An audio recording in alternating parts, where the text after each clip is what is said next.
Hey everybody, it's Cinnamon Cooney, your Art Sherpa, and I have such a fun painting I want to teach you today. This is this gorgeous scene of an early autumn, late summer kind of fall tree with yellow leaves, and we've got dry grass and beautiful late flowers, and it's just one of those serene, you can just imagine and feel the breeze in this painting. Now I'm going to be breaking this down every step, every color mix, every technique. I'm not fast forwarding through it. I'm not skipping over it. Everything's going to be explained. So if you see this and you're like, man, I really want to be able to paint this, this class is the right one for you. Now, there's some more information in the description down below. I like to hide things down there like the chapters of the video so you can find your spot again and know where you're at. I also like to hide the traceable because while I am going to show you how to paint and draw this scene, I do provide a free traceable. So if you're like, yeah, I'm never going to get that tree in, you just put the traceable in when I'm freehanding it in, and that's a-okay. Also down there is the materials and links to the website, and also I have an art store. So that's linked down there too. So if anything you see in the show today, you're like, man, I need to have that brush or one of those, you can go get that there. Though keep in mind, I work with like international brands, and I always try to give you alternates. So you don't have to have what I'm using. You can paint with what you have at home. It's just a cool option if you need it. Now, I feel like I've told you guys all of the things. All of the things. All of the things. These are all the reasons why this is a great painting. You can do it, and I think you're going to love today's session. This is the first one back from Acrylic August. So for all you brave painters coming out of that, jumping into this 3-hoot, I want to say welcome. You're going to have so much fun. All right, get your paint, get your brushes, come back and meet me at the easel right now. We're going to paint this together for real. For today's class, I have a 12 by 12 canvas. I'm using the Art Alternatives Classic Cotton. I really enjoy that canvas a lot, but you can use whatever you have, 12 by 12. On my palette, I have the colors Mars Black, Phthalo Green, Burnt Sienna, Yellow Ochre, Cad Yellow Medium, Cad Red Medium, Ultramarine Blue, Dioxazine Purple, Titanium White, and this right here is my Satin Glazing Liquid. That is a slow drying extender, so that slows down the drying time of my paint, so I have longer to blend, and it lets my paint go further and have less drag on the brush, and that's why I very much like that as a product, but it's optional. So, though I do think it makes things a lot easier. Just personally, I think it makes things easier, which is why I use it and recommend it. Okay, let's throw up step one. Step one. So 4.5 inches from the bottom here. So we want about a 4.5 inch wide area. I'm going to take a 3/4 inch Catalyst angle brush by Princeton. It's not important that it be this brush. It's just that I want a bigger brush. I'm going to take my Burnt Sienna and my Mars Black together, and I'm going to mix them to a fairly dark, not totally black, but deep dark chocolatey brown. Like dark chocolate, though. Like the baker's kind.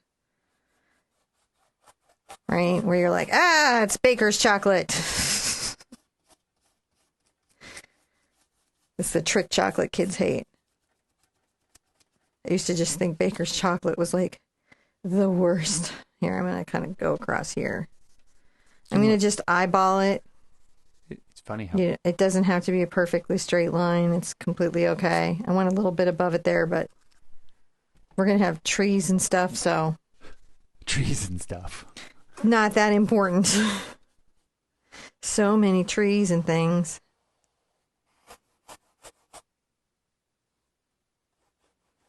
Just spreading that out. I'm not worried about brush directionality or anything. This is what's called an underpainting, and it's literally what it sounds like. It's what goes underneath the painting.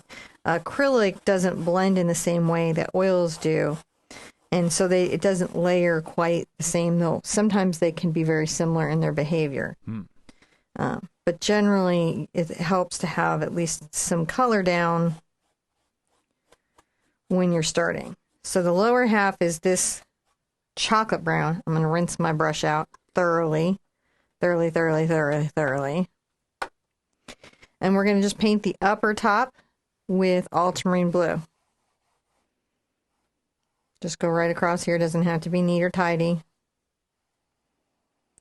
So everything brown is in your landscape and everything blue is in your sky. Very very like early days of art, right? Where we're super symbolic about what our things are.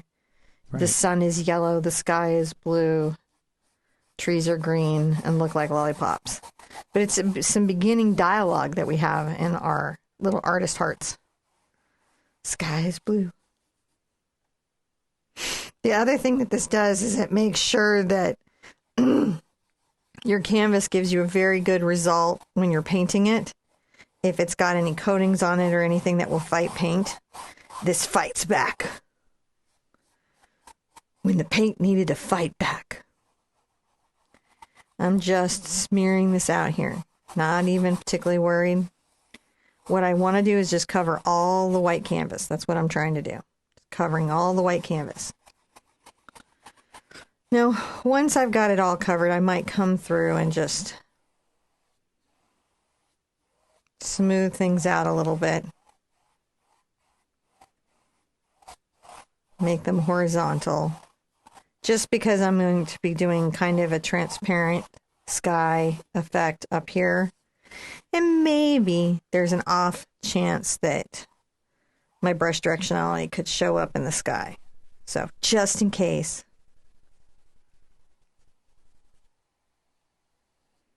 There we go. Ground, sky. So all we have to do now is dry this very, very, very, very, very, very, very thoroughly. I'm going to use a hair dryer. You can use air or a hair dryer. It's a good idea to put it on the cool setting. That prevents color shift on paints that are super reactive, and it also prevents the acrylic from getting too hot, which isn't great for you or the acrylic. While we're doing this, what I want you to do is when you go to dry, you push pause on the video. Whether you're watching live or on a premiere or on a replay, you push pause and then you push play when your painting is dry, and that keeps us painting together. So I'll see you in a second, but really however long it takes you to dry your painting. We'll be right back.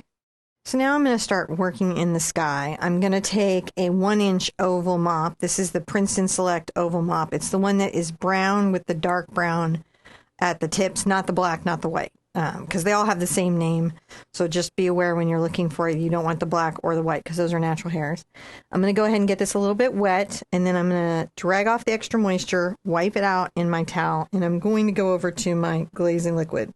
This will keep the paint from drying into my brush and slow down the blending time so that I have a little longer in the blend. I am working some white into it so that I have a nice light color. A nice white, and then bring just a smidge of blue over to it. There we go. Nice light blue. I'm going to come across here with this nice light blue.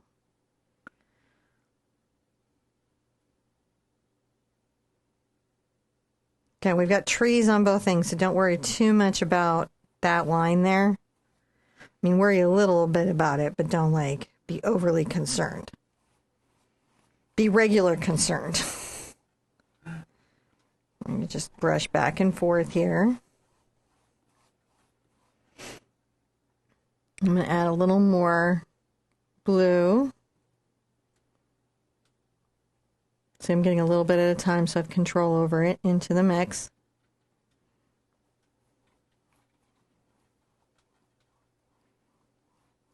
And then I'm going to brush this out all the way.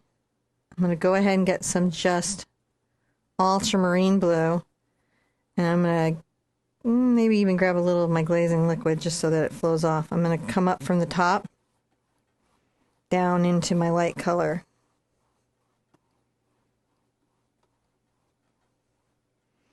And what that should give me is a fairly blended ombre sky. Now I'm going to rinse off again.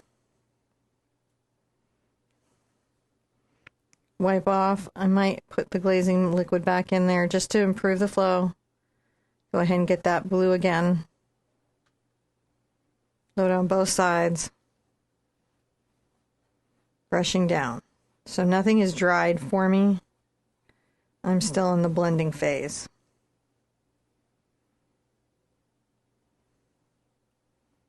And then back up.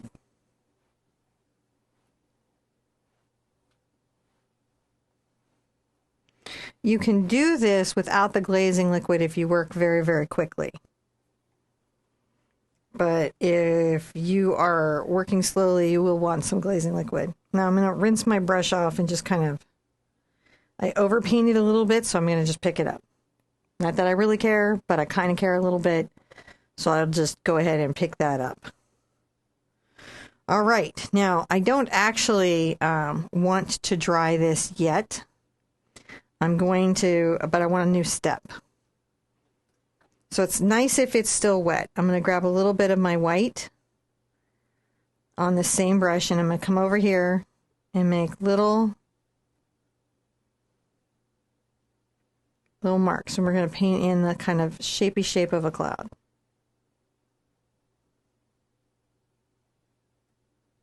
This is a cumulus. So you want to make sure it's cumulus enough up top. But is it nimbus enough? Is it nimbus enough? You got to check the nimbusness. The nimbusness. Just putting in the...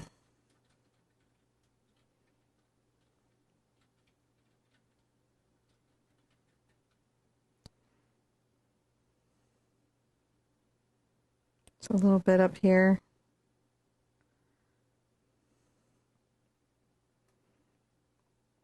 I'm going to come through and kind of piece this out too. Kind of brush that through.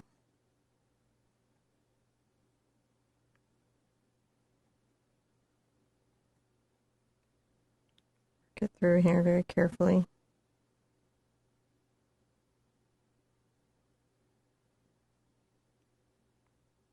Blendy, blend, blend, blend, blend.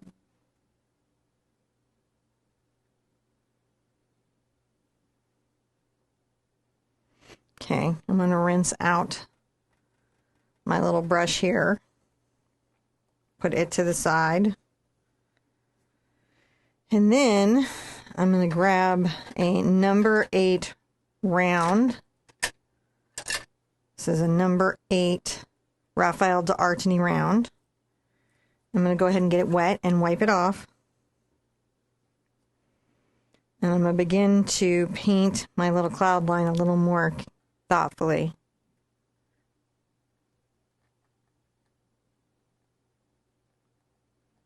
By no means the only, I'm just creating those little kind of puffles, the Hufflepuffles.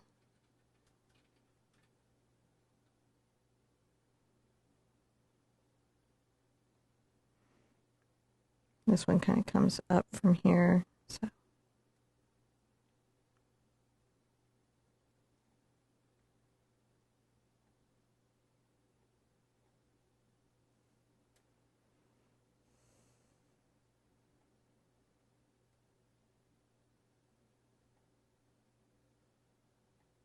Just blending it in slowly, making uneven edges. See how we're like creating little uneven spots in the clouds?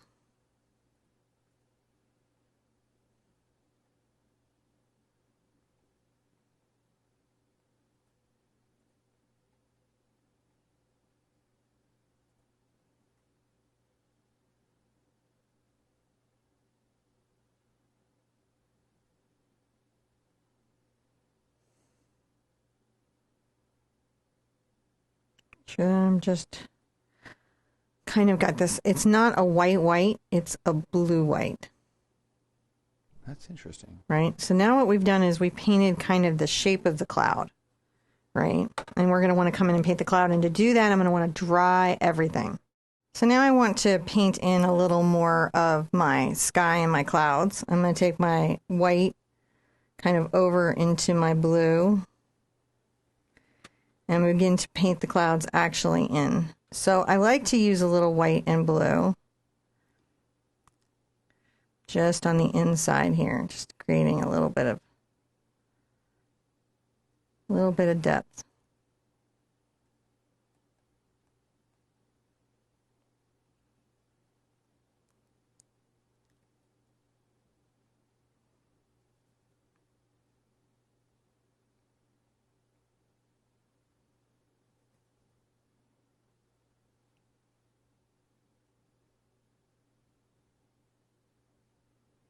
Just making sure that this is nice and a light blue, and then it's got a good coverage on it.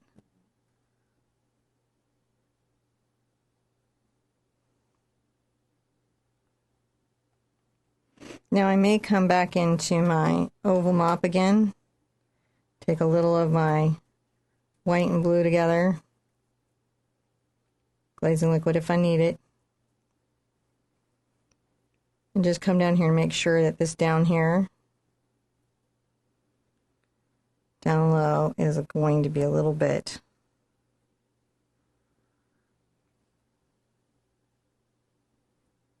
maybe grayer.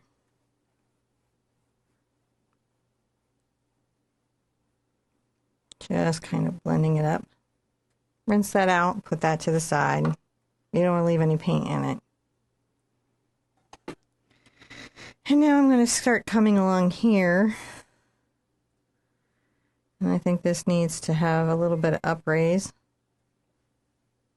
A little bit of upraise. Alright, so what I'm going to do is I'm going to try to make this not a picket fence or a pattern or a comb where things are the same going through. I'm going to make the little irregularness that is clouds. I'm going to come along this little edge here.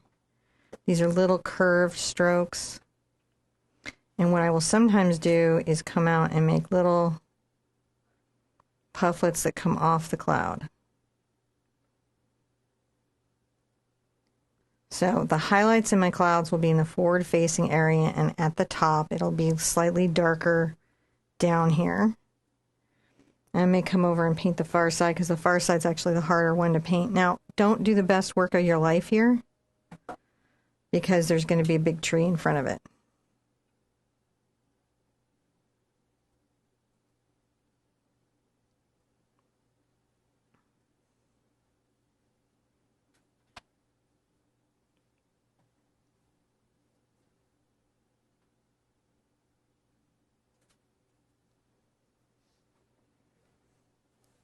Maybe I'm going to turn my canvas a little bit to the side so I have good position because I don't want to move me.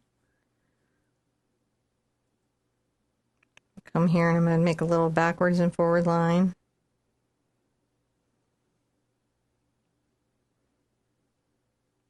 Very carefully.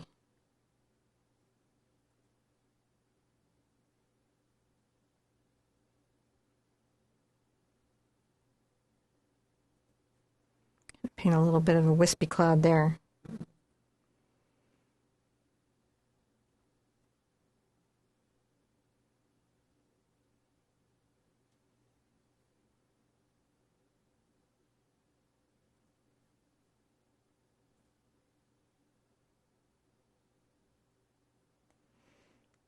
Get a little glazing liquid on there just because the paint's drying on my brush.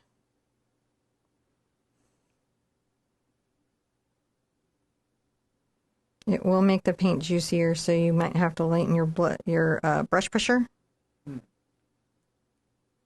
Very light little circles, and I'm looking to kind of piece out these edges.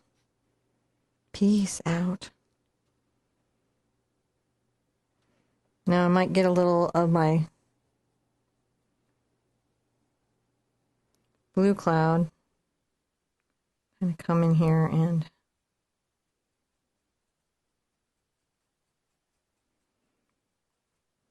blend the little two zones together.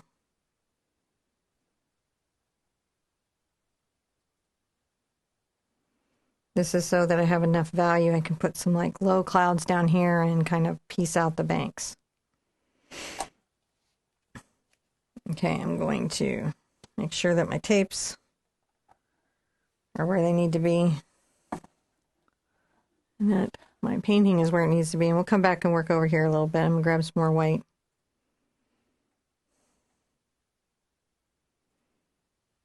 I'm going to add a little highlight to the front of that little cloud there. Little tiny curve marks.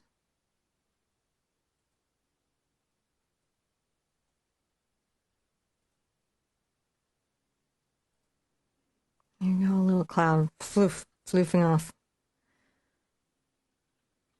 So even though the subject of this painting is a tree, the sky is like a secondary subject. It gives the tree context. Come here and lighten this up a little bit.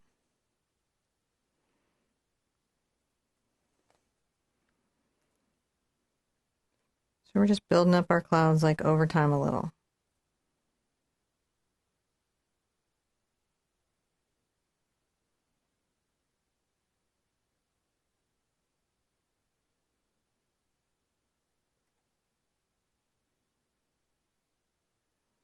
There we go, just working that out.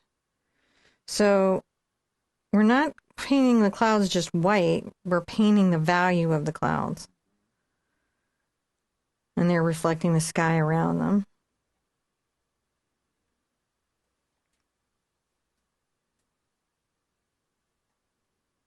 Bringing a little run of clouds down here.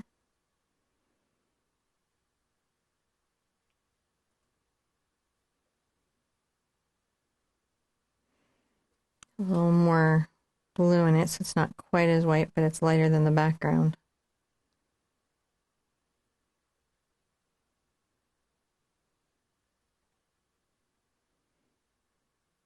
Then a little more white.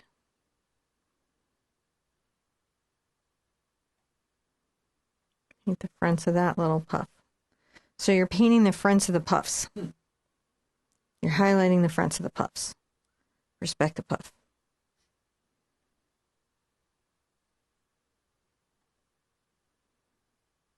We're doing this. Look how the sky works. Just a few little puffs. Yeah. We've done some skies like this in the past that were sort of complex and interesting. Mm-hmm. That I liked quite a lot.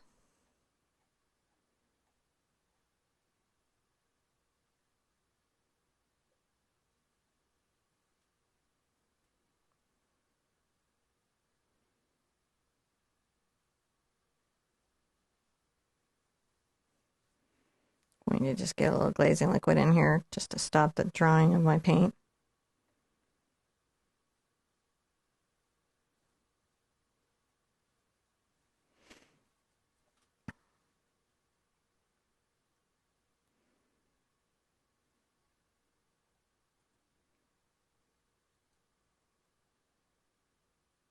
See, so slightly lighter. These are very close values. I think where people kind of struggle with clouds is that clouds require a lot of patience.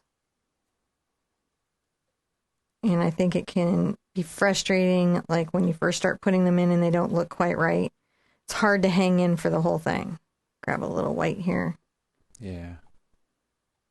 Bring this to the forefront of this. I think I'm going to rinse my brush out and then dry it off. Every once in a while I will do that. Not because I'm changing color, but because I'm dealing with that paint drying on the brush. A little glazing liquid. So sometimes you have very dry conditions. Right. And it can really help. If you're in very, very, very dry conditions like Arizona, you can end up, or I think New Mexico's got some pretty dry conditions. You can end up with a kind of tacky state with the glazing liquid where it's partially dry. And that's just because it's being dried so fast. Mm.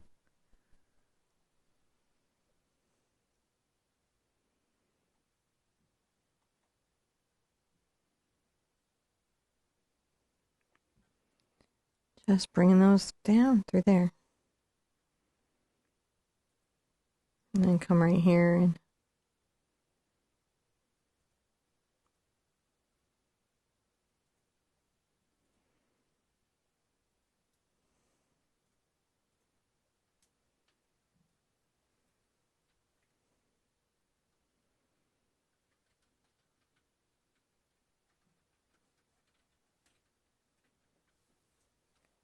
bringing this down here, another little forward cloud.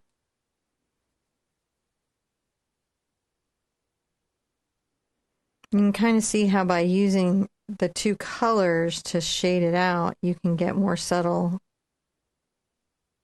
effects.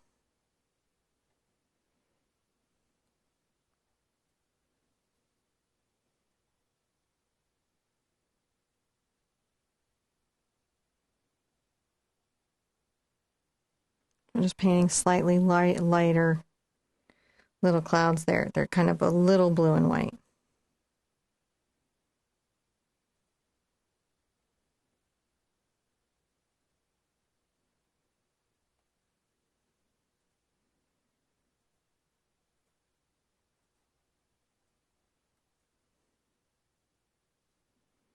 Maybe a little blue.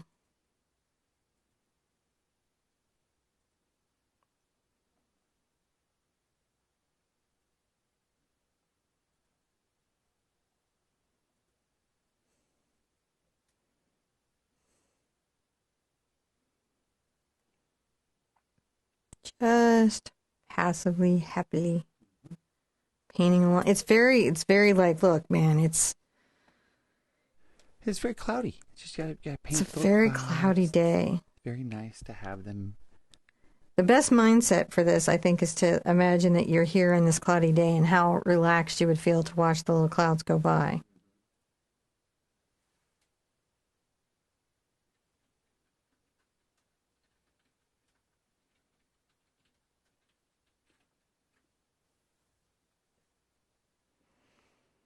Just making those cloud lines.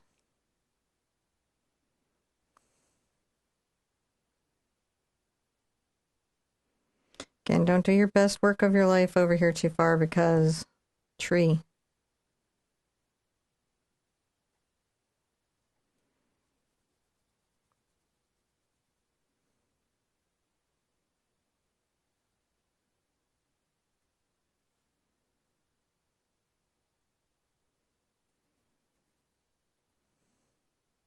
Come back here with a little bit of blue. Shade that in. And just shading in where it got like a little scratchy.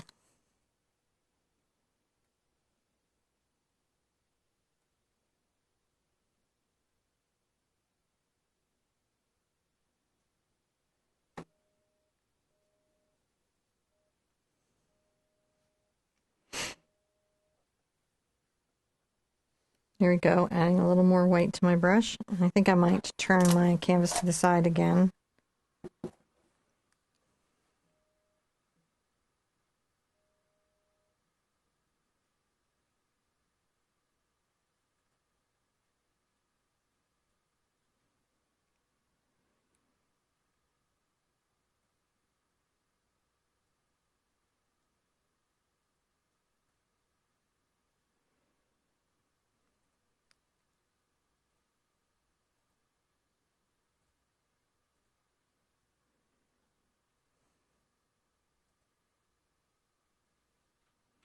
Just bringing some little highlights here.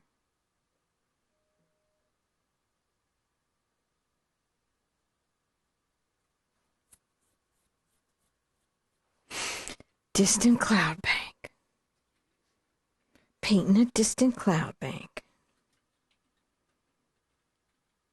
Getting a little more white when I want to lighten up.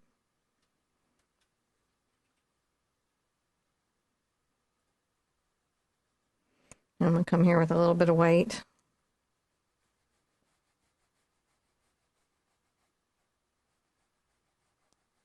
Paint some little distant, kind of underneath the clouds.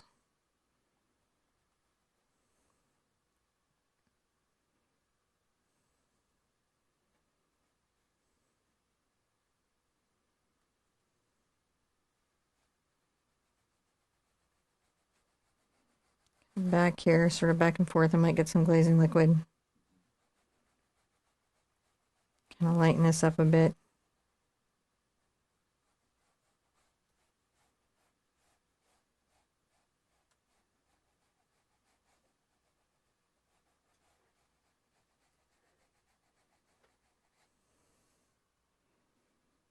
Sometimes you lighten it up.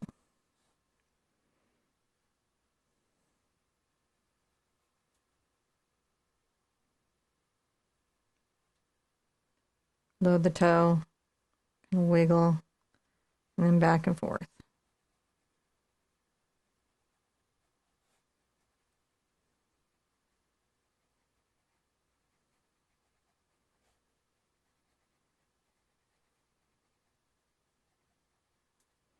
All right, so starting to like get some dimensionality there.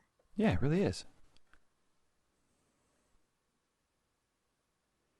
Take let's call this a new step because we've just been at this step for a long time. Okay. I'm going to come in and add bright highlights to some of my clouds.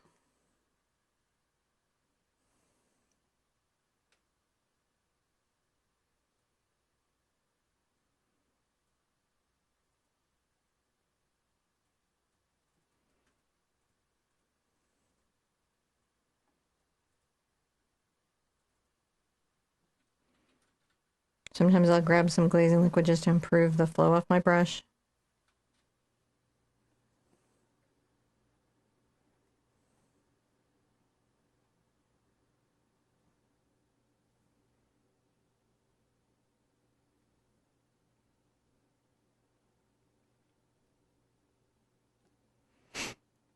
Just going through and puffing at them up, fluffing them.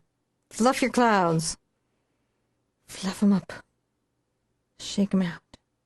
Get a little sunlight on them. Yeah, it's a storm in the distance, but maybe it's a storm that's just passed. Notice I'm using the shape of the brush, and I lean into where it's going to get this cloud. I lean into it. It's a good thing to lean into. It's a great thing to lean into. Never go wrong leaning into your clouds.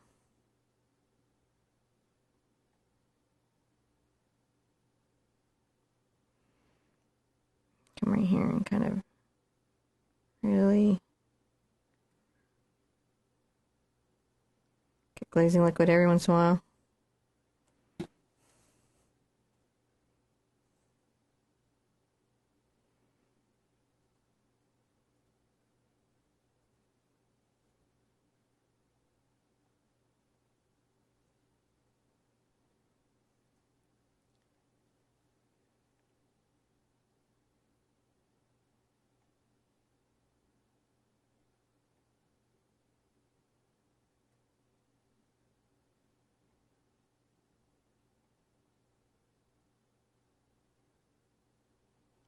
Sometimes I'll rub it in. Yeah.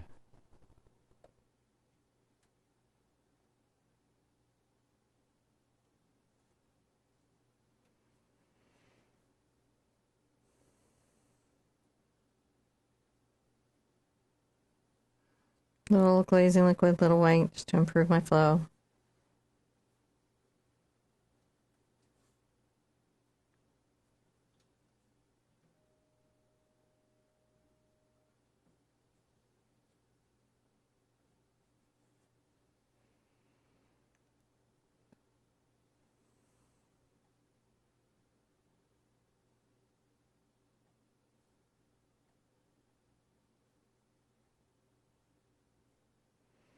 Just coming through finding highlights.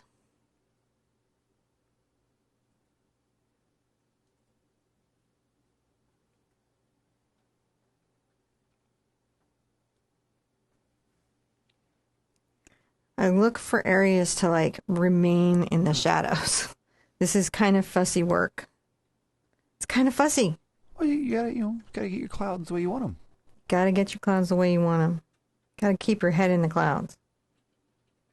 Just, when you're stuck at the traffic light and it's one of those extra long ones, look up at the sky and see how it looks today and think to yourself, how would I paint that? How would I paint today's sky? Just paint it in your mind. You can be painting even when you're not painting. Now, again, I'm not worried about the best work of my life over here because I'm going to be sticking a big giant tree in. I think I want to come in and, again, lightly dust. Bit of a halo back here.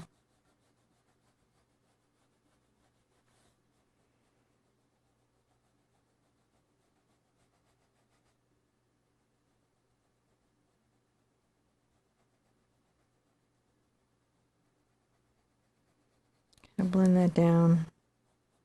See how that looks.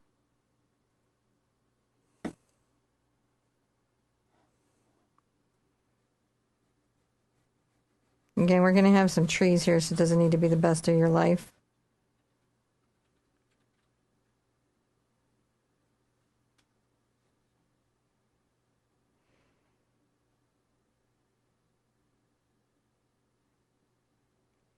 Sometimes I'll just drop some little distant. See how that creates little distant cloud banks? Sometimes you want to drop a little distant cloud bank in your clouds.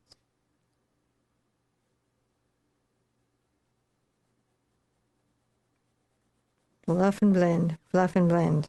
Oh my goodness. Actually, I think I'm pretty happy with that. Getting there anyways. Getting happy with it. I can see it. Yeah. I keep seeing little areas where I'm like, oh, I could touch that up. That's one of the kind of fun things though, is that you always see more little things to do. Always more little things to do. There's just always more little things to do. There's little cloud puffs that could use an extra little highlight. But at some point you have to just be like, I got other things to paint. And let the sky rest for a minute. Let's dry this with a hairdryer, and when we come back, I'll show you what we do next. So I want to start laying in some of the landscape here, and I'm going to start with a 3/4 inch angle brush. Start with a 3/4 inch angle brush, and I'm going to begin by kind of getting the distant landscape going in. I'm going to take a little bit of my cad yellow and my yellow ochre, maybe even a little burnt sienna. And I'm going to come here to the background.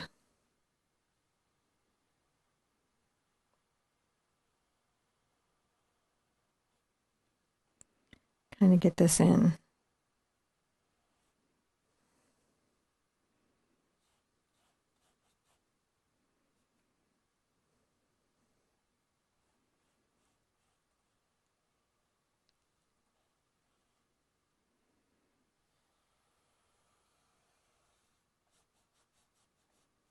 Let's come through here and start laying this in. So what this is the distant rolling grassing hills. It's the undergrass. It's the undergrass. And we're just starting to think about how that looks. Brush directionality will matter eventually here. So I will kind of do a vertical brush stroke through, or actually I might hide it by being multi-directional, so I can come through with another brush. So that's where I hide the brush strokes, by going different directions with my brush, and it keeps it from being, problematic. I'm going to rinse this out, and I'm going to take a number 4 Textura D brush. You don't have to have a D brush. I'm just using a D brush because it's got a nice small head with a good sharp edge. And I'm going to take a little bit of my burnt sienna and my phthalo green.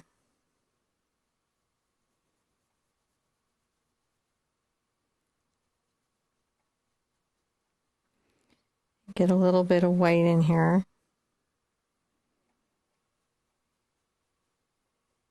A bit of blue. A little more brown. I'm just making a very grayed out with a slight green cast, kind of distant color. I'm going to go up and down, really to right about here. Maybe just a little further. Can always layer back in. Just up and down little motions.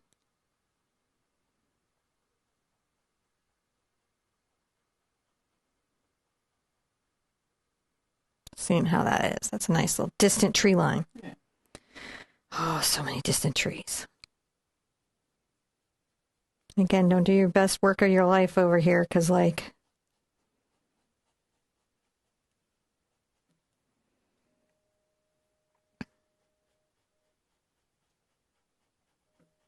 just up and down little distant trees.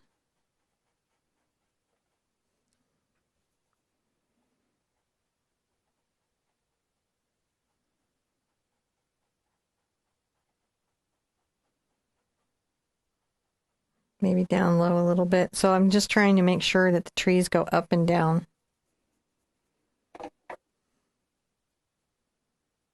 I have to do 2 layers of trees to get a nice coverage.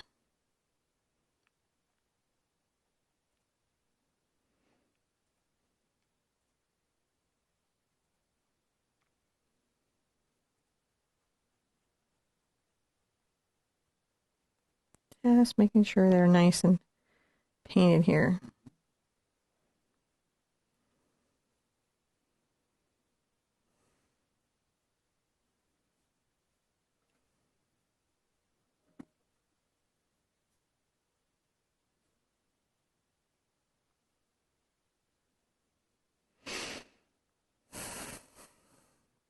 It's doing some lifting over there, so what I'll do is I'll dry it and paint a second coat.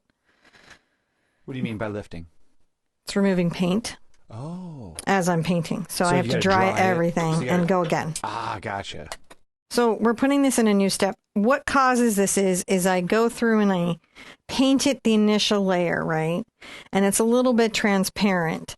So I come back to paint the second layer over it. It's begun to dry slightly, but it's not completely dry or cured. And my brush is just a little bit wetter than it was the first time, and that causes it to pick up the paint. It becomes an eraser. It becomes an eraser instead of a painting thing. And the only fix for that is to dry it and then... Now drying it just bonds it down better, right? Yeah, it just cures it down better. Do a little blue in there, so it's a little burnt sienna, a little phthalo green, a little white on here. We're just getting kind of a grayed green. And let's go back through and paint again. And this time the coverage should be quite excellent.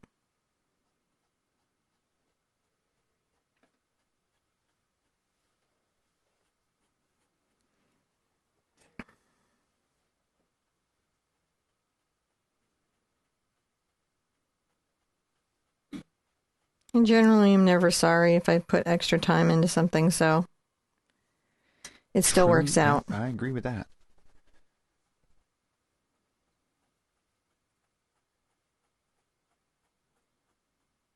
Distant little trees.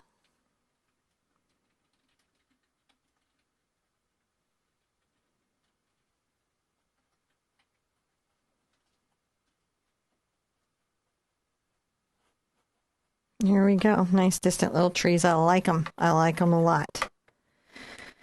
Then I'm going to come over here, and I think I might get my round brush again, my number 8 D'Artini round brush by Raphael. Oh, words. I use them. So I'm going to take a little of my phthalo green over to my burnt sienna and my mix of yellow ochre and cad yellow over here. And I'm going to come over and just very carefully think about another little tree line. That tree line is going to come down like that.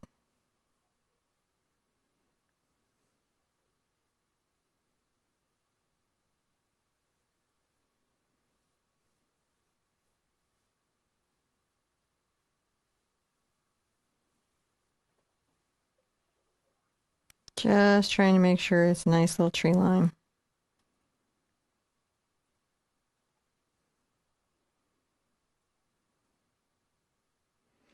I'm going to kind of come across here with my dark green. Make sure it's filled in how I want it to be filled in.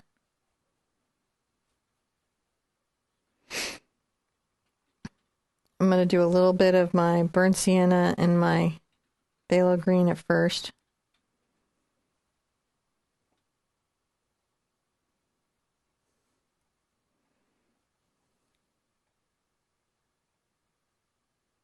Just tapping that nice dark color through.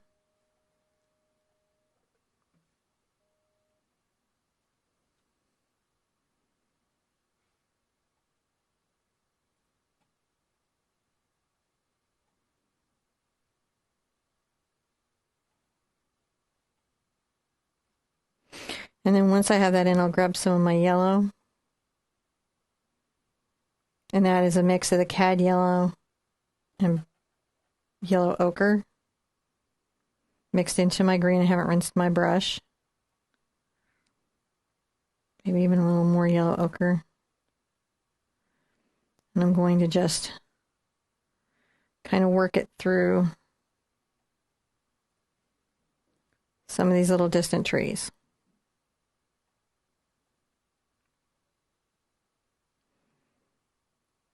We'll let that have a little dry for a minute.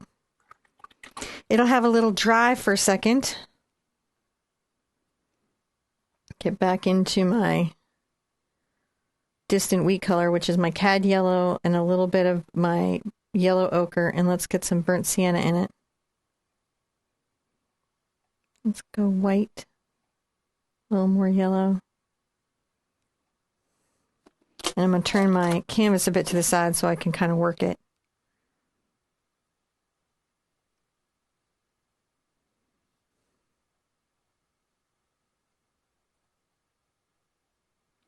Just back and forth with this color, making that distant hill line. Now, I grabbed some just yellow ochre, cad yellow, and burnt sienna, and I'm coming back across. I'm just making sure that that is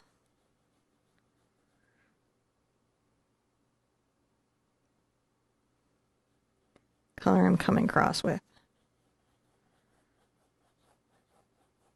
You can see I'm covering up what's underneath much more now.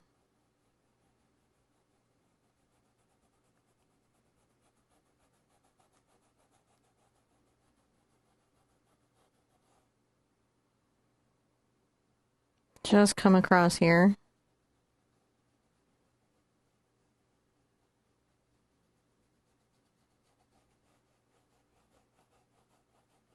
Then I'm going to grab a little bit of my burnt sienna and a little of my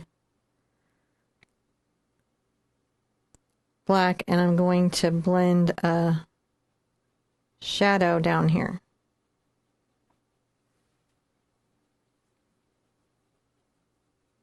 Wet into wet.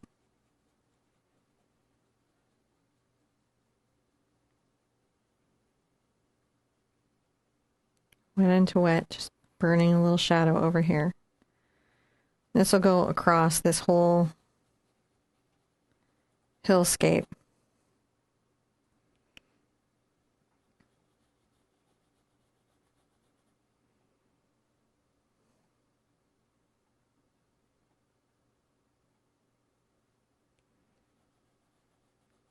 Just bringing that over here, just shading that little hill.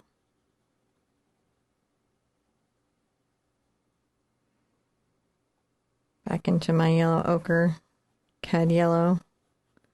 I'm just blending the two spaces in.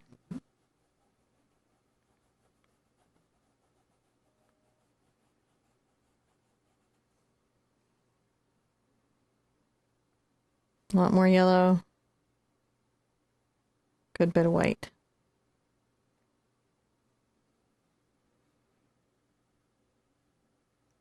Back and forth with a little highlight.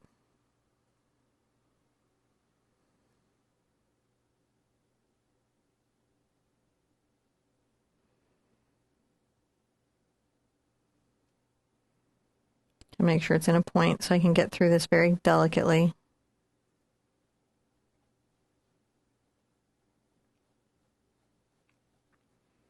Maybe a little more highlight out towards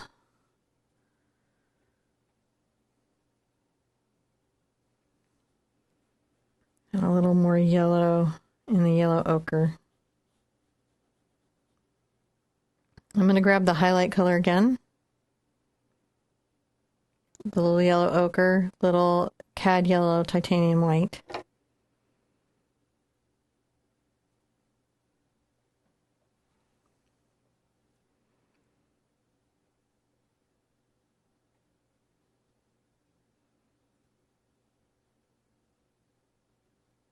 Gonna bring that down there.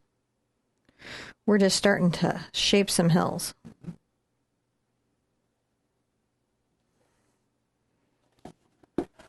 Take a look at how they're coming in.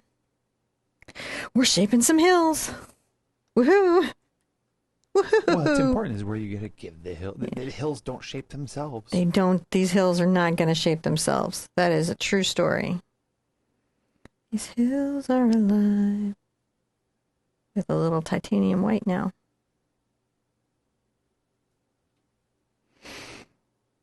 Now I'm going to take a little of my cad yellow, yellow ochre, little burnt sienna.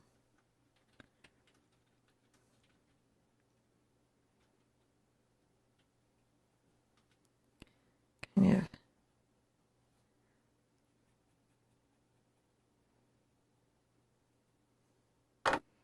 shade in the hill. And while that's all having a little bit of a go, I'm going to take a little bit of my cad yellow, my yellow ochre, and my green mix, which is my phthalo green and my burnt sienna. And get a nice yellow green.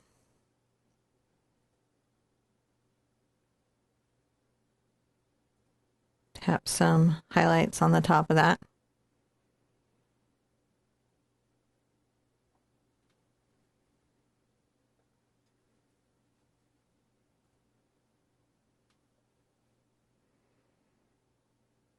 Just getting a few little highlights in the trees.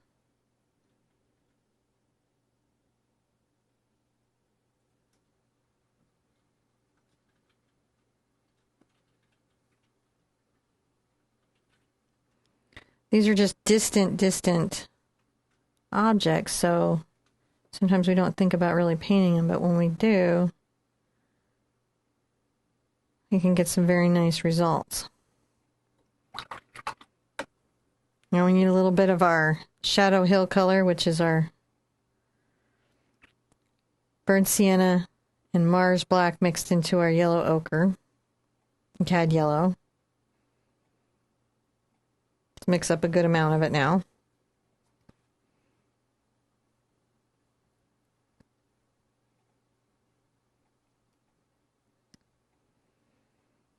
That looks like a nice Shadow Hill color. I'm going to come above my highlight here.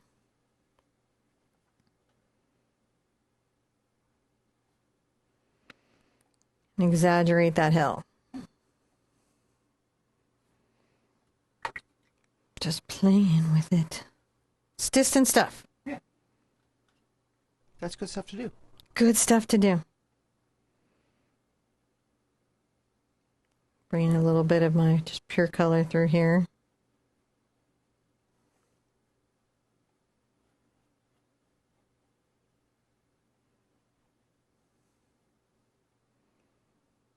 Maybe a little more yellow and white.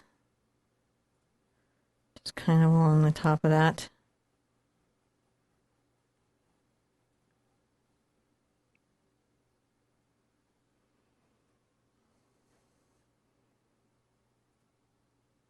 A little white and yellow, yellow ochre. Sometimes, again, I'll tip my canvas so I have a better angle on the paint.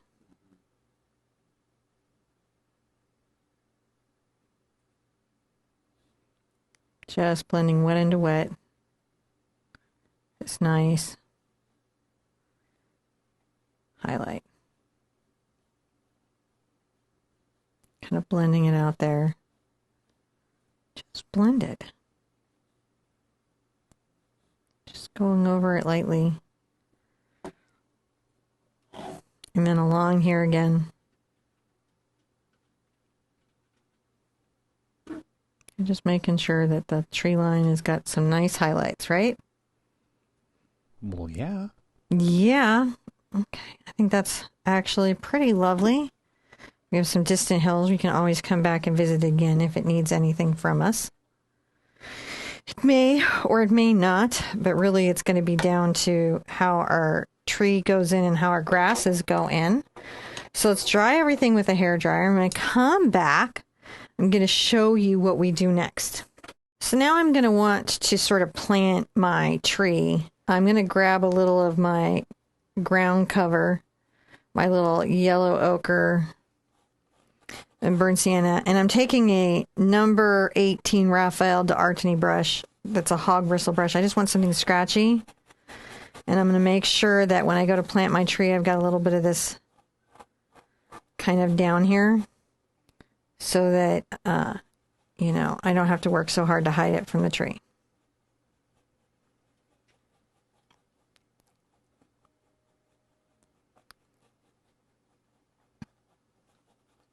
There we go.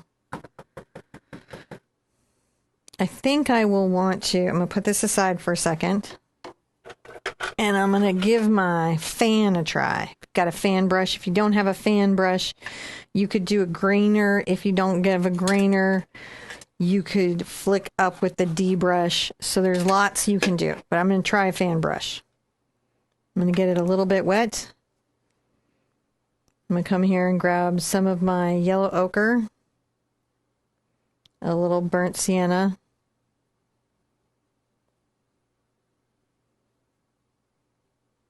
cad yellow,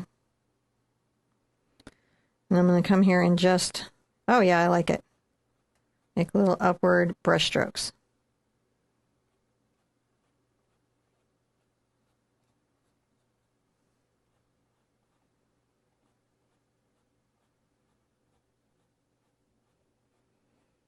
Don't have to do the best work of my life back here, but I do want to do some of it.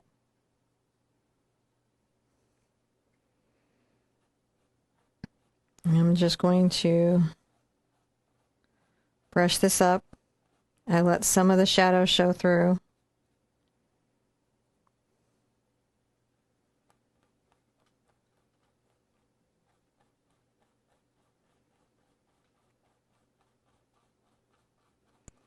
Kind of doing this in a bit of a triangle coming down.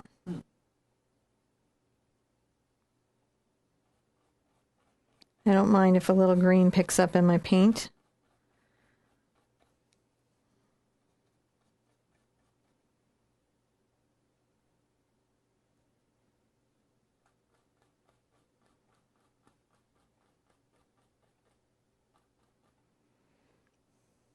I'm going to grab a little bit of this. I'm going to grab some glazing liquid and a little bit of white to mix into my background mix.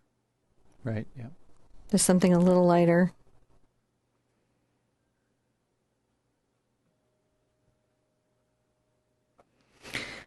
And let's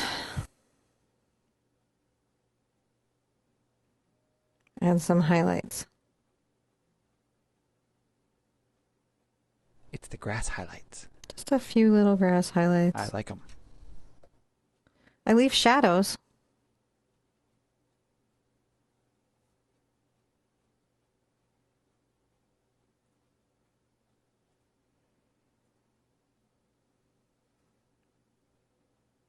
Any of your brushes that you do grass with will work for this. I just have those ones that I suggest because I think that they work really well.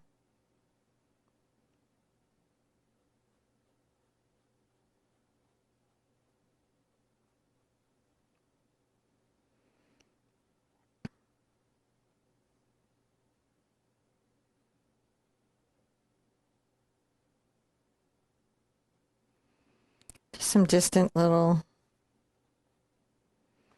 grasses.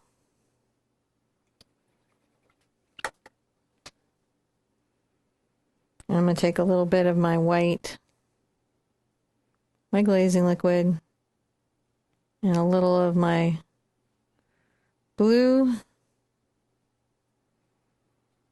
brown. I'm getting kind of a grayed out white.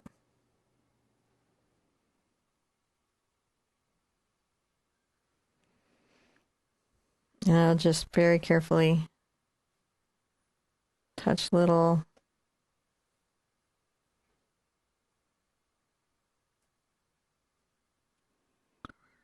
white dots.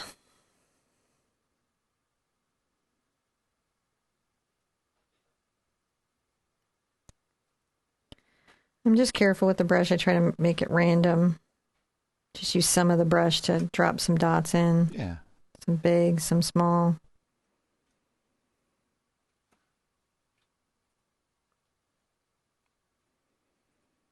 Just reloaded my brush so it has a nice load.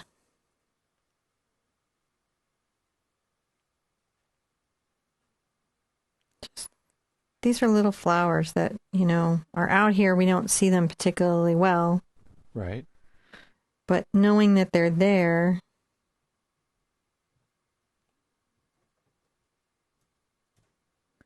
helps us believe in the flowers that are closer to us.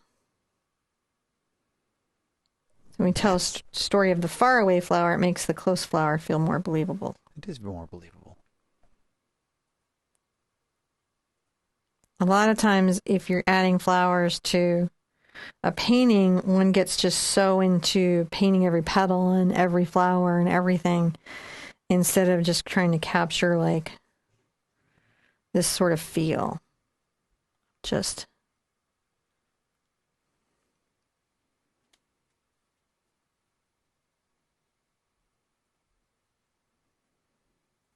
load up again.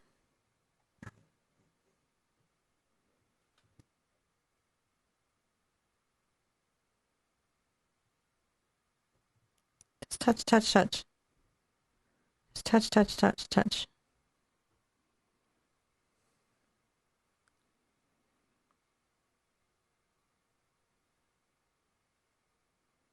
And can kind of turn this to create little clusters.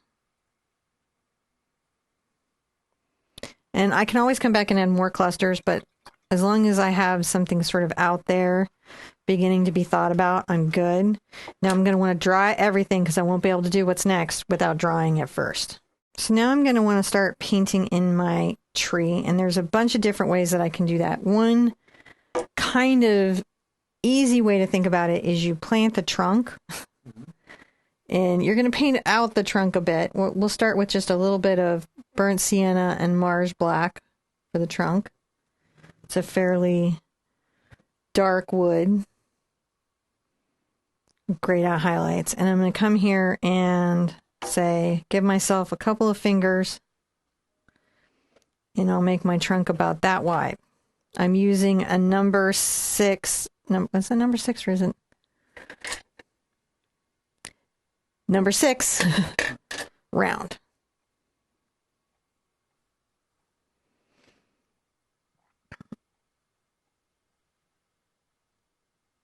And come up to about here, and then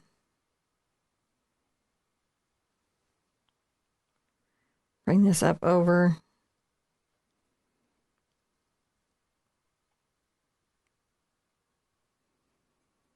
It kind of tells me where that little trunk is, and then I'm going to come here.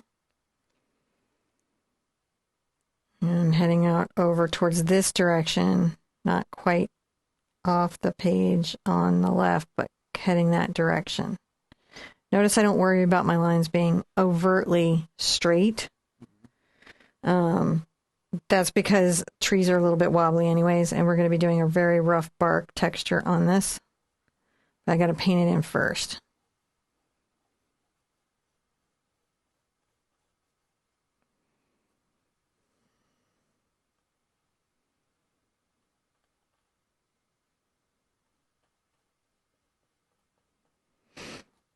Now there's going to be some dark grasses and some things sort of around the tree.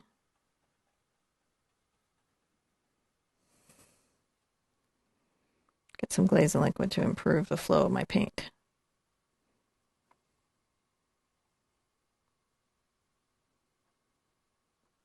Okay. Now I'm going to plant this tree. I'm going to branch this one out. And once I have its thickness, it's going to get thinner as it goes off the page.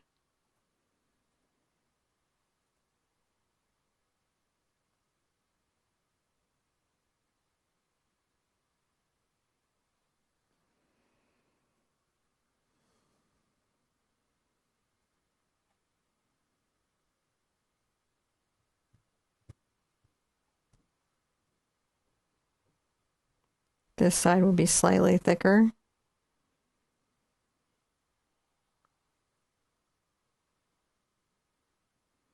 And again, we're going to paint a lot of the tree here first, and we lose some of this trunk, but knowing where the tree is helps us paint out the little base of the leaves.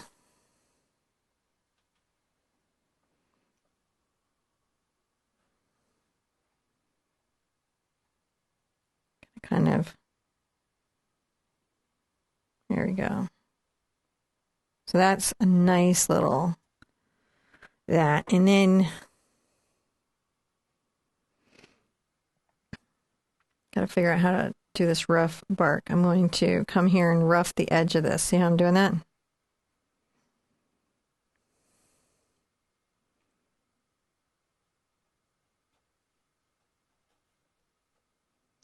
Rough bark. Doesn't mean that we won't be going through and having little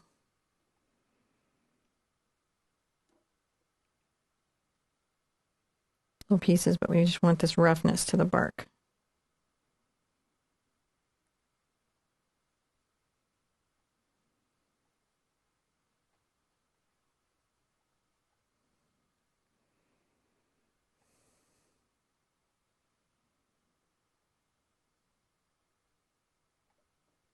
Little rough bark.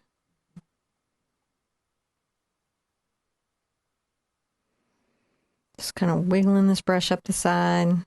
Just make sure that the lines are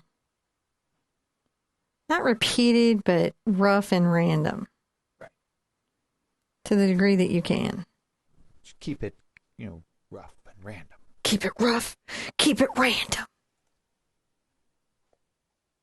That's all you gotta do. Keep it rough, keep it random. Thinking about this tree quite a lot.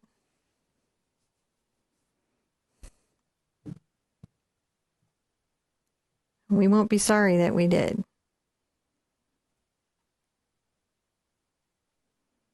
These kind of details will help us feel really good about the tree, especially when we put all the little highlights and other branches in.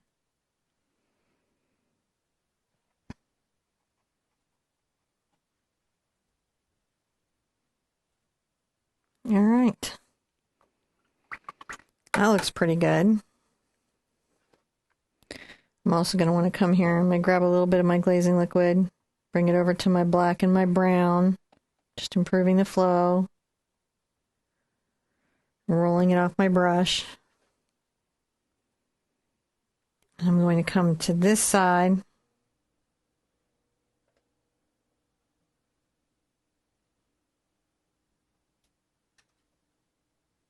Make some little twiggies, little branches that are kind of coming from the ground.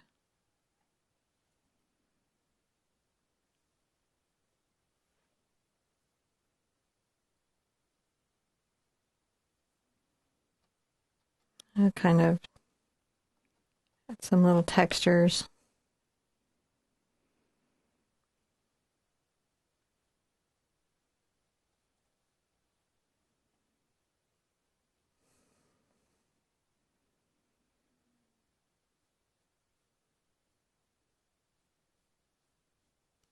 Just putting in some grass right now for the grassy knoll that's coming down the front. I may even switch into my fan brush, and I might switch it and start it in my fan brush just to do quick work of it, and then come in and... yeah, that makes sense. So I'm going to grab my fan brush, load up. This is again a number 2 Raphael d'Artagnan fan.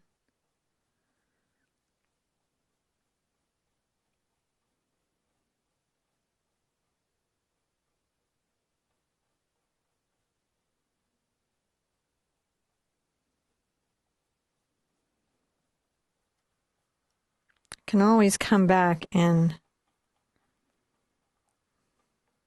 lighten it and stuff, but this lets me start to think about that area of shadow under the tree and grab some yellow ochre, burnt sienna.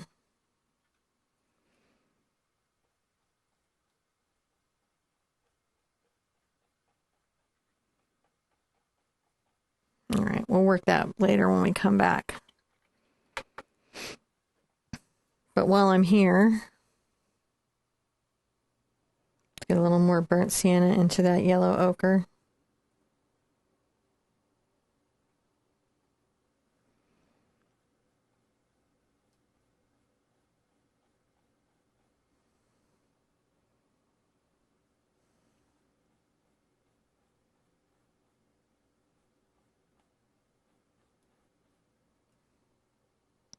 A little more glazing liquid.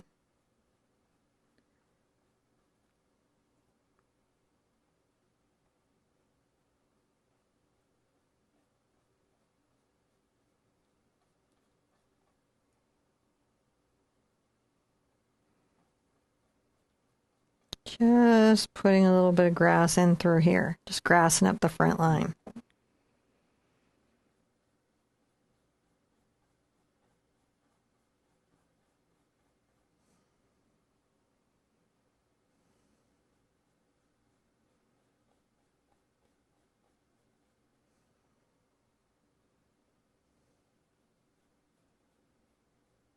A little lighter down here. We're just putting in an early layer.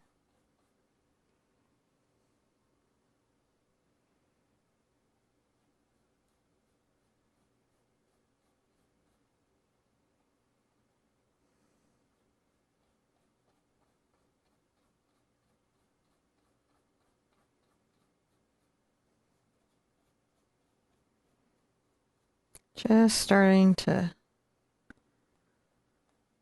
get the little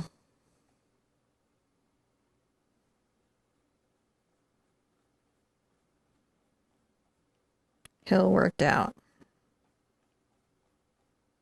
Okay. Now I'm going to dry all of that.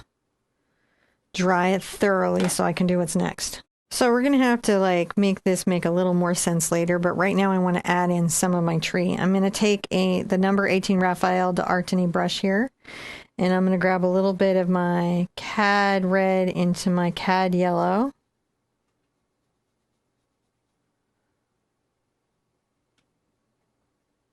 And I'm going to add a little docks to it. A little more docks to it. So it's cad red, cad yellow, and a little dioxazine. And I'm going to come up here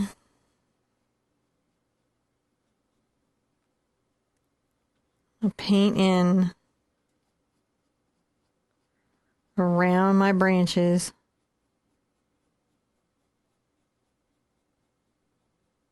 I'll come back with my blue, so it's okay if I come in pretty solid at first.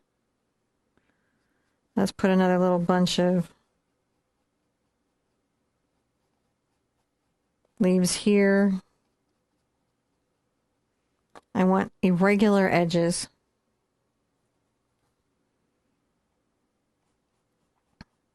Gonna be solid through here, really, pretty much.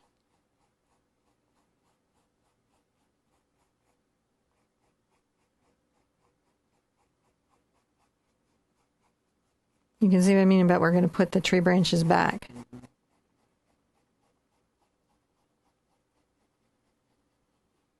We may have to put them back a lot.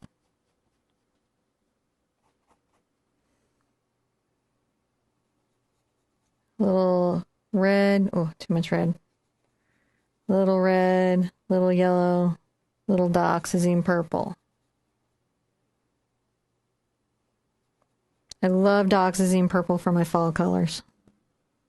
To gray the yellows and oranges.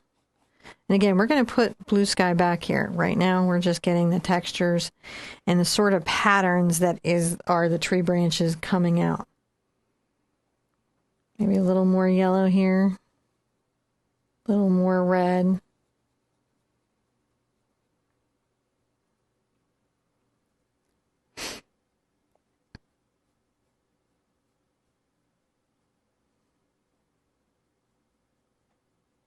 A little bit off here. A little bit coming down.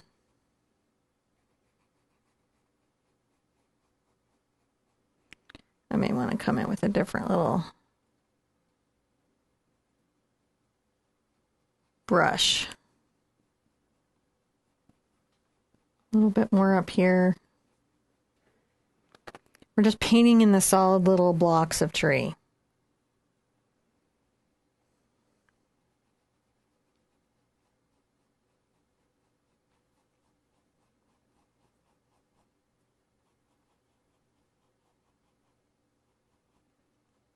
A lot of stuff that we've got to do to piece that out.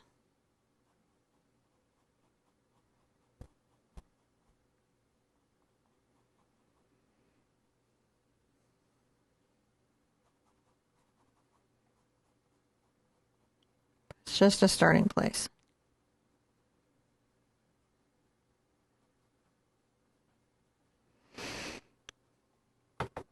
I'm going to rinse that out. That gave me, let me do a lot of work quickly, which is good.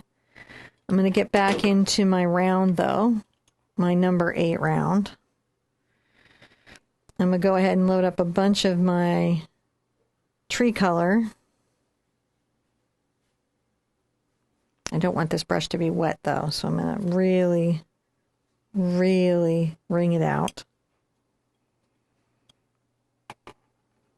Let's come here and get a little of my yellow, little red,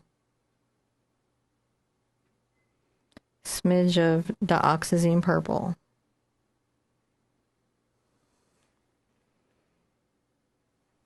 Maybe a little more dioxazine purple.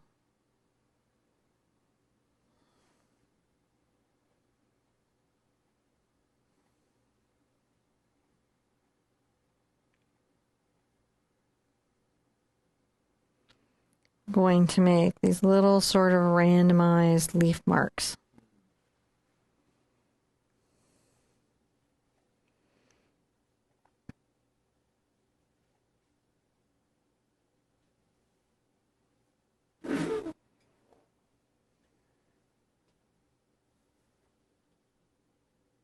Much like the clouds, I have to piece out those little shapes.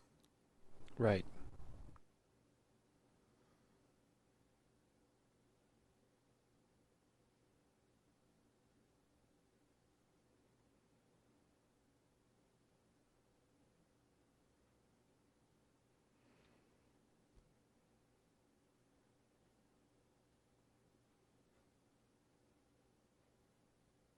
And again, it's going to be a dance of putting in branches, putting in leaves, putting in branches, putting in leaves, until we get the shape of the tree that we want.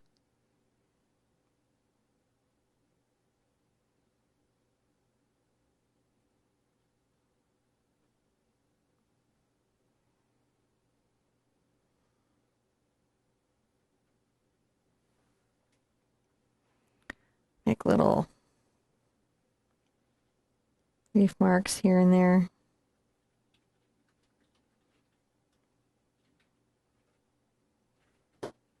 Just playing with the brush. Just playing with it. Or maybe it's playing with me. Whoa. Let's put some way over here. Get a lot more yellow into that mix. Let's put some way over here.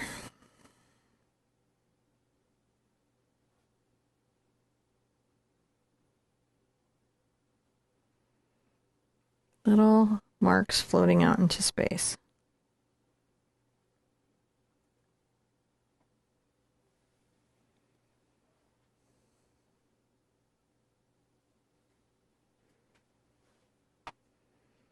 We start to put in branches and leaves. And all of a sudden, out of all of that mess will grow a tree. The big thing is just trying to keep that irregular space. I'm going to grab a little of my purple here.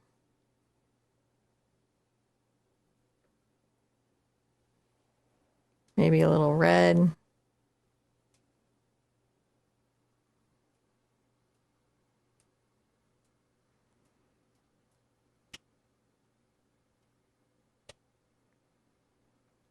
Just come here and mark up this little spot of tree, because it could be something.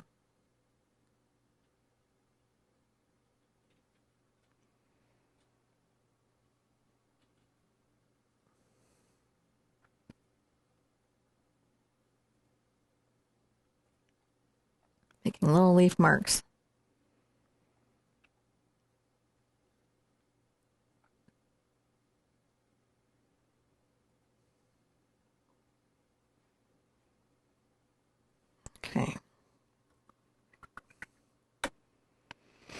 All right, I'm going to want to dry everything, and when we come back, I'll show you what we do next.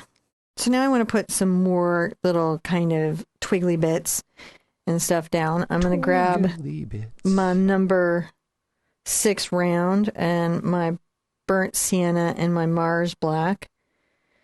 And I'm going to try to get the finest lines that I can.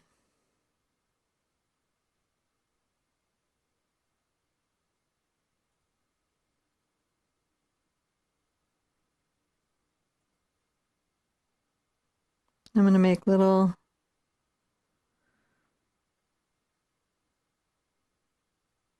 twiggly bits down here. Add little marks.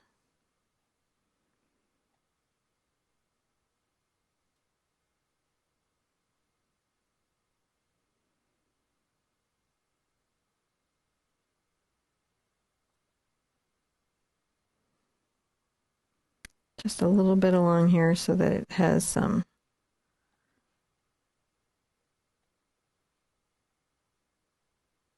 Yeah, I'm just making little grasses. This is very similar in part of the branching process. Just creating all the little dried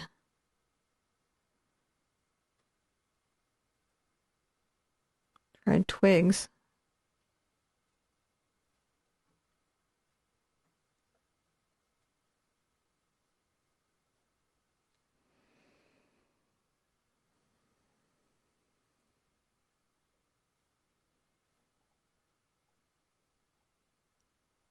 Got a little bit of little leafy leaves.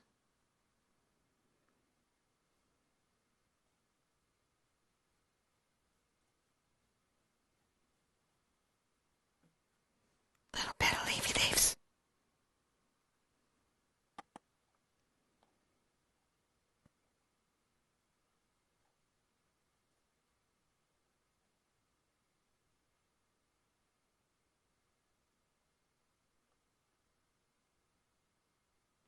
Tap up my little brush up the little thing to make little grasses.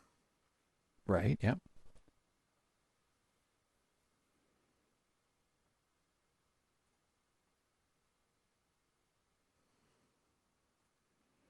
Just sort of touch and zippering it down.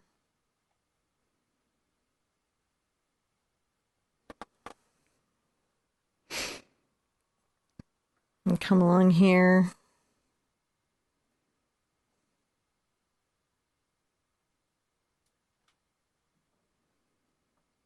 Start to put in the branches that are here.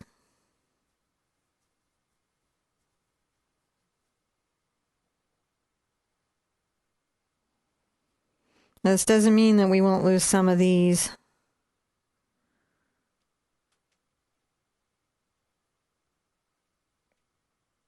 to overpainting when we come back through and add more leaves.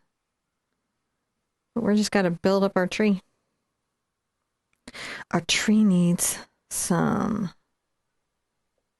I'm going to bring a little branch off of here. I want a little more brown into my mix. There we go. So I want it quite dark, but I still want that to have sort of a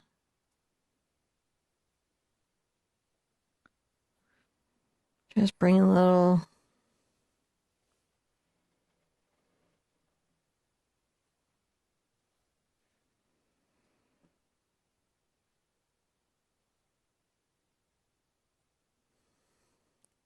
branches. Just take your time with it. You'll be okay. Light pressure.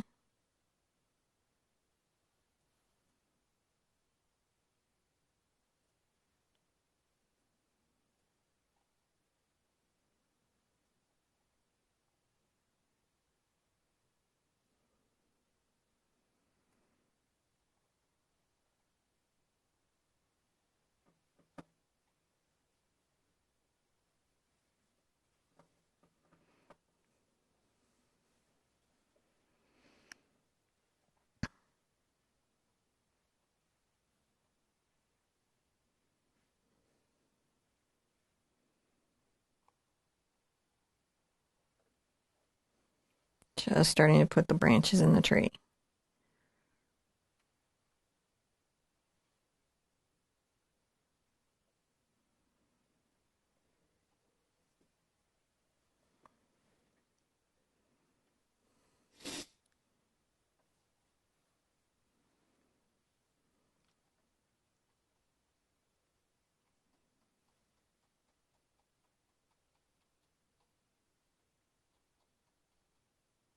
Making sure I got a rough tree branch.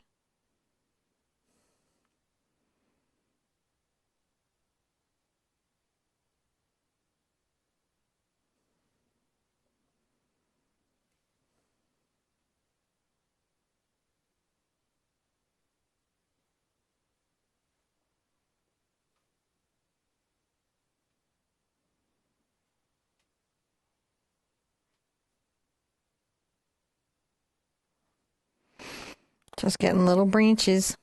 Little branches.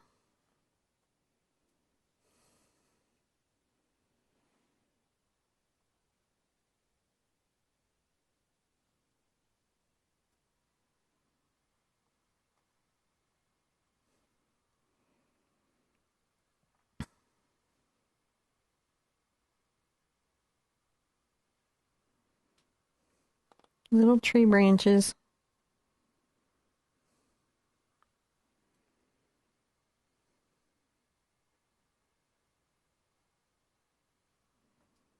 Sometimes I have to roll and catch it on just the tip of my brush.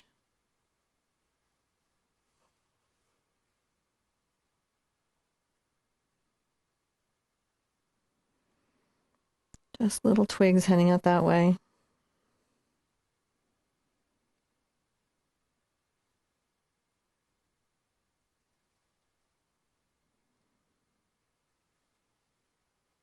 Just putting them here and there.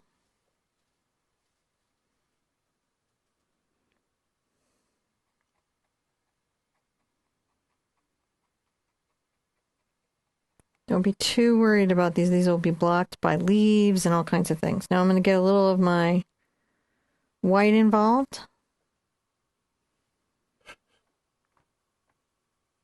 Get a dark gray.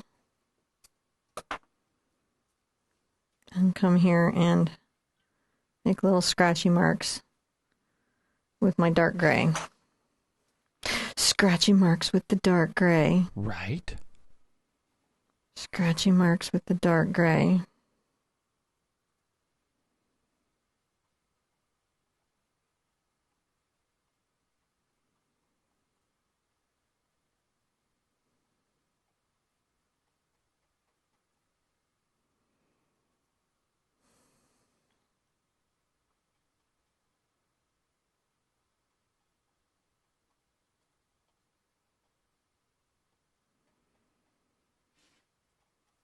Scratchy marks.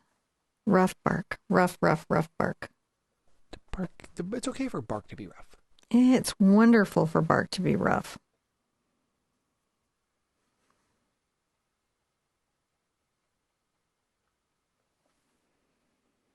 Rough bark makes the tree.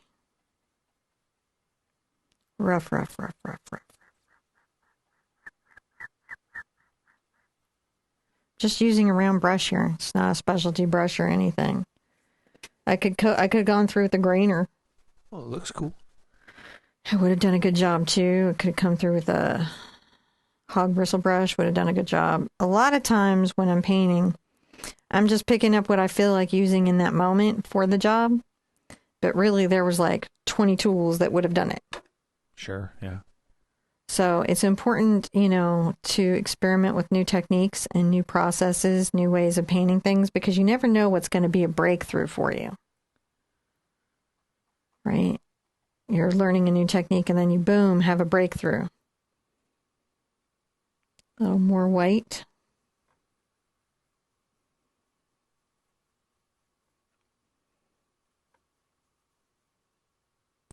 It's definitely a lighter shade of gray.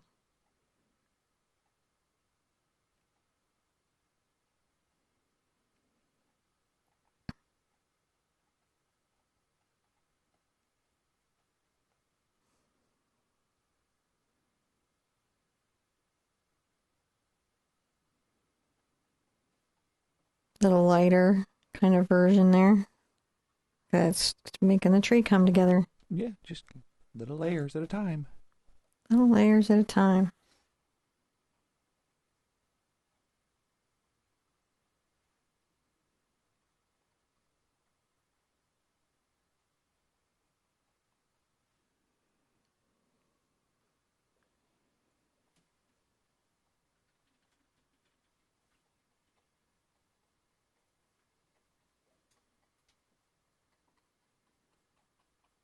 Just rough, rough, rough, rough. Yeah. Rough, rough, rough, rough.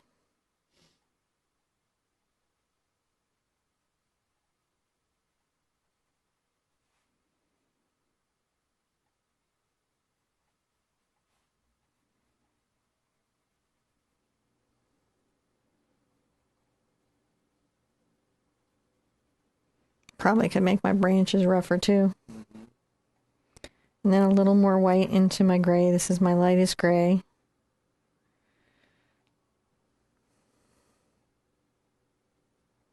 Even lighter than that.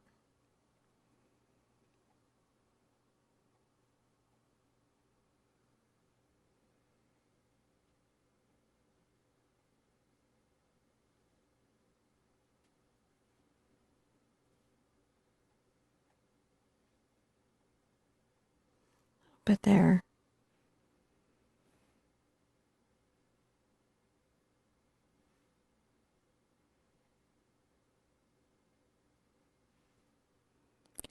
Little bits of dappled light up the tree is not ever a bad idea.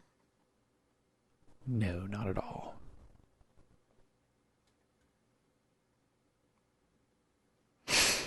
Okay. Let's dry everything. Let's call that a step. Dry everything, call a step. So we've got a lot of leaves to do and a lot of stuff to do, but I want to put some sky back in. I'm going to take a little bit of my ultramarine blue and my titanium white, and I'm going to get to the same color that I have in my sky. And I'm going to come in here and make sure that I've got a few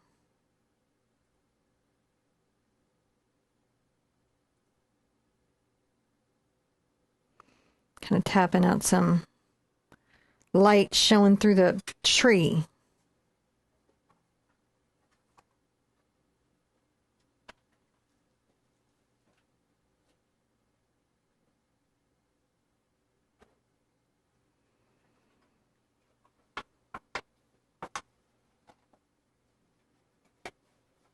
Little bits of blue peeking in.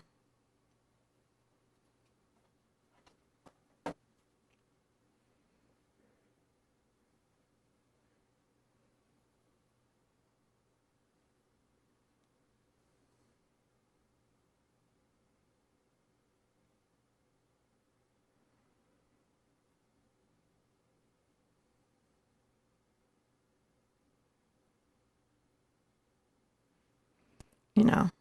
So that's the other thing is like you can put your background color back in. I was wondering, that's just the sky peeking through, huh? That's just the sky peeking through. So there's two ways that we can make shapes. We can make the positive space shapes by painting the leaves as they are, and we can also paint little pops of sky coming through. And we'll be doing that a bit because, you know, you want to see how it goes. So I'm going to take a little bit of my cad red and my cad yellow. I'm going to make an orange, distinctly an orange, and then I'm going to get a little of my dioxazine purple involved in it.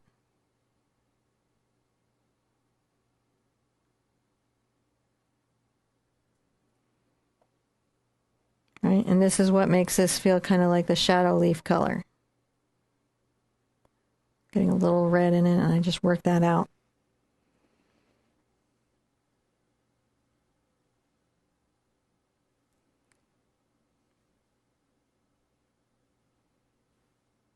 Just painting that. Let's bring some leaves in front of the tree. That should happen fairly often. We should have some leaves in front of the tree.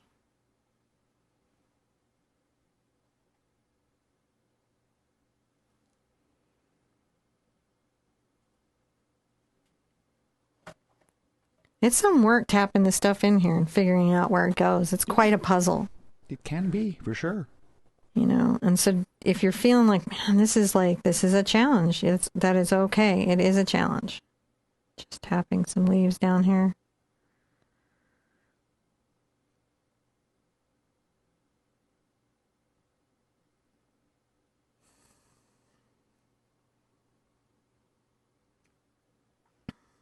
And sometimes it can feel challenging to fill in a tree.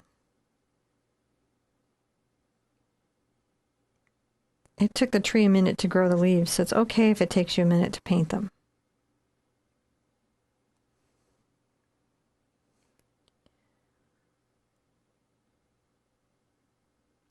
You can take weeks to finish a painting. That's okay. Do a little bit here, do a little bit there.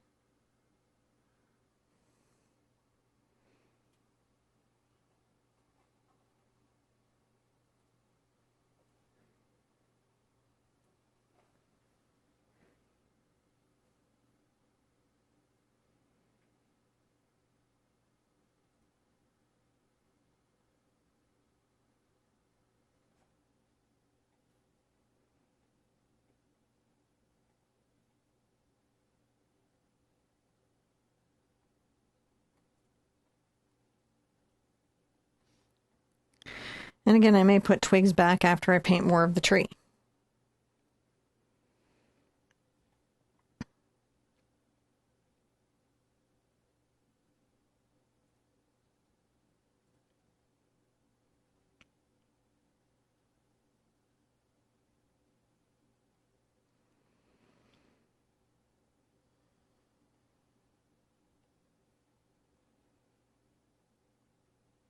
This is the darkest value of the tree.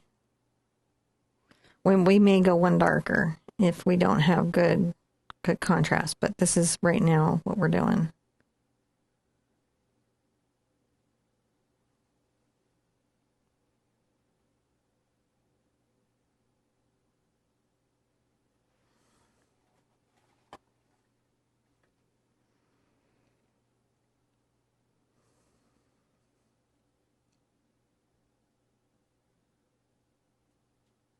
Some more leaves here.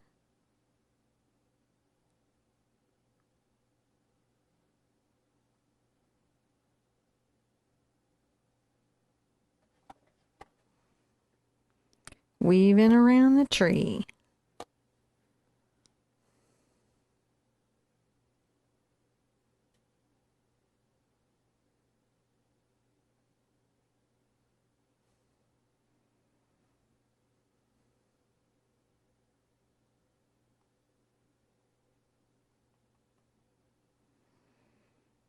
Little red, little yellow, dogs purple.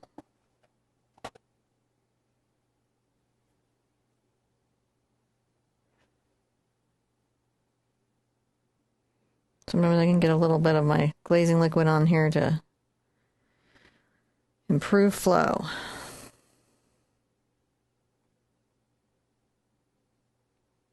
I'm just stamping up and down, making little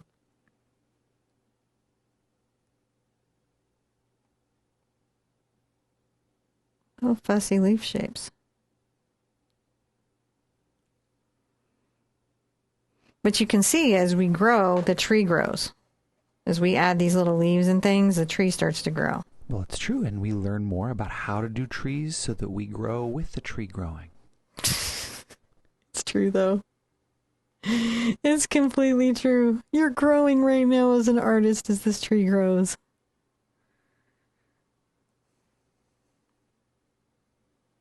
And how fantastic is that?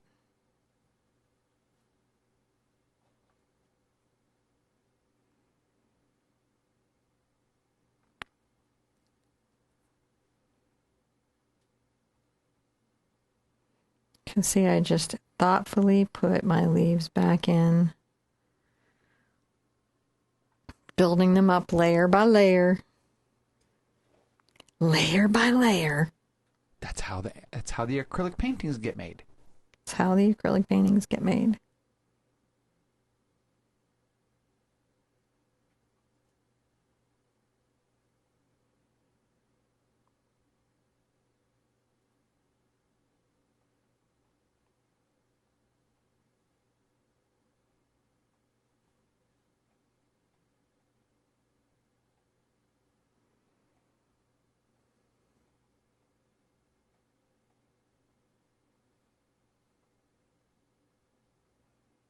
Just keep adding leaves.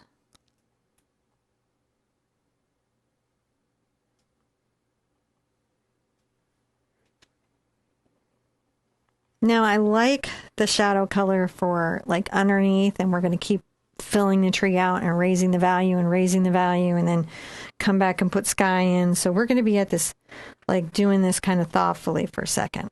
There's a minute of leaves. There's a minute of leaves. There's a minute of clouds. There's a minute of leaves.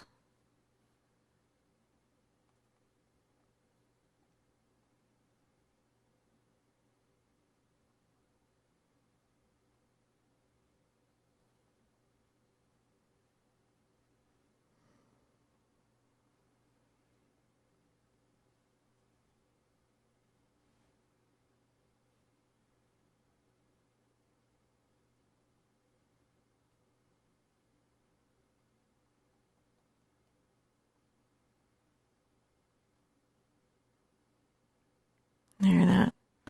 Doesn't that just fill out that branch?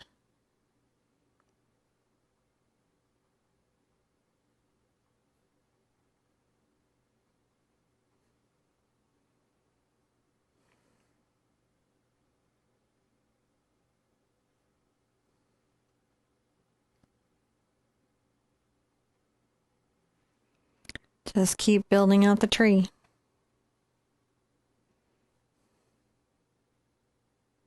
You've got this. It's maybe 3 hoot, but you're up for it. Don't leave now. Don't leave now. You're almost there. Again, which is my cad red, cad yellow, and a little diox purple.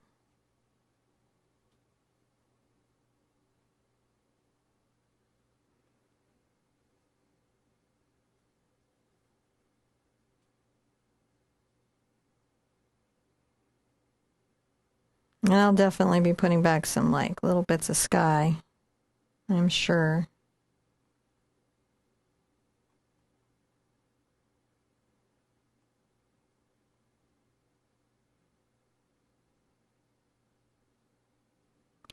All right, let's call that a layer. And we don't really need to dry anything, but let's go into the next step, which is where we're going to add a little more yellow and red to our mix. A little more yellow, a little more red. But I'm picking up on a little bit of the Doc's purple, so we're lifting it up and by color.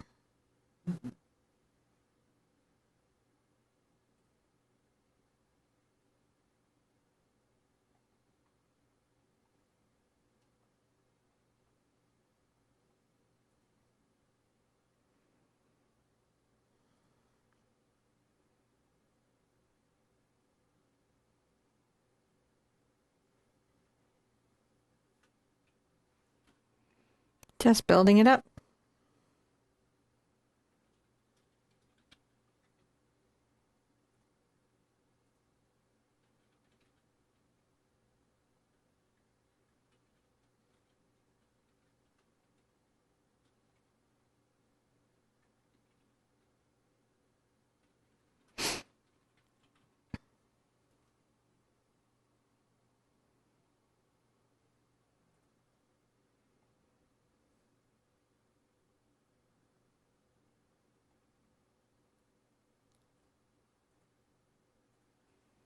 Just adding those leaves in, fill out the tree.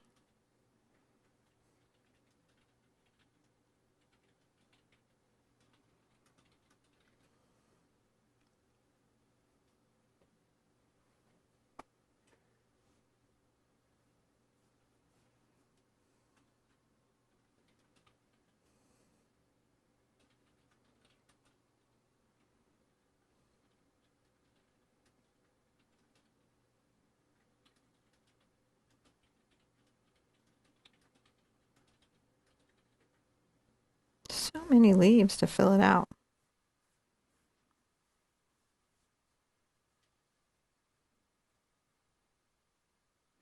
And I think I need it denser even through here. So what I do is I come back with a little bit of my Doc's purple, my cad red, and my cad yellow. Just make sure I have a nice, I feel like I need a denser bunch of leaves here.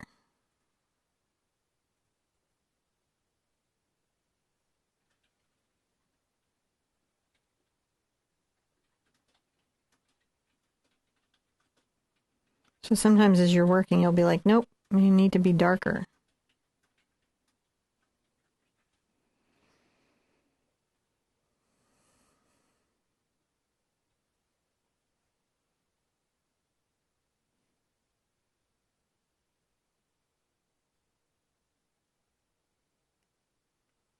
May come put some of that back.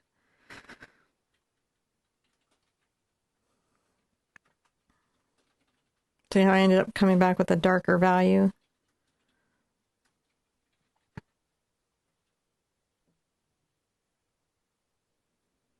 The shadows in the trees are as important as everything else in the tree. I would agree. I would agree. With that tree. With that tree. All right, I'm going to rinse out a little bit. I'm going to get a little of my cad yellow and my cad red.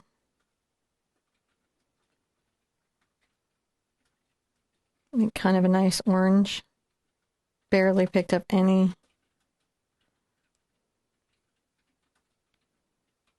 Any of my docks purple. So this is a bit brighter.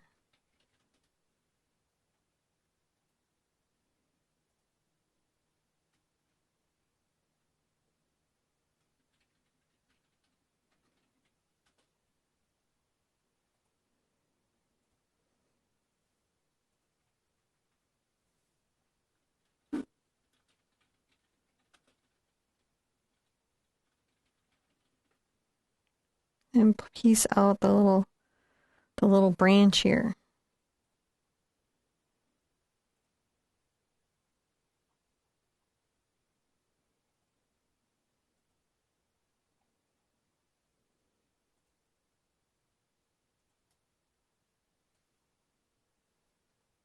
Just give it some more leaves. We're just going to put so many leaves on our tree.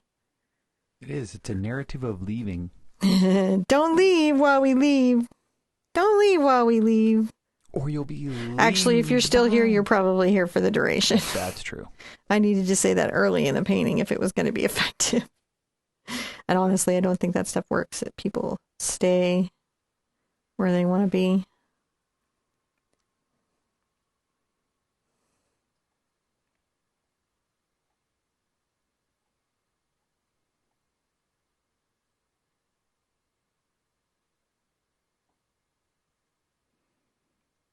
Again, we will come back and put branches back in where it's necessary.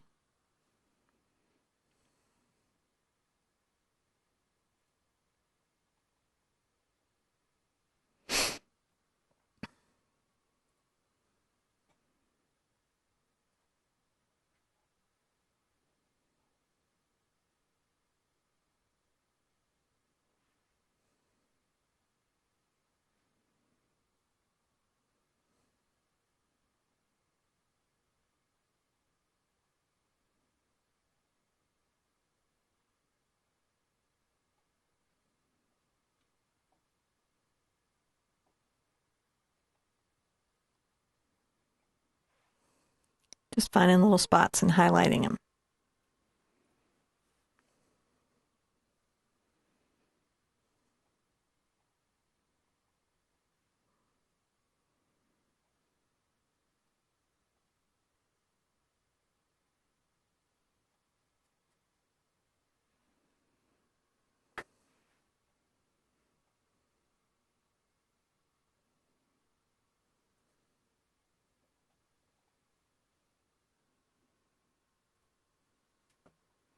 Just pushing these in.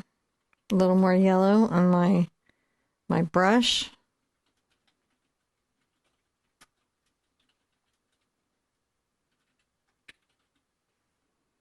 Start to capture some little outer leaves.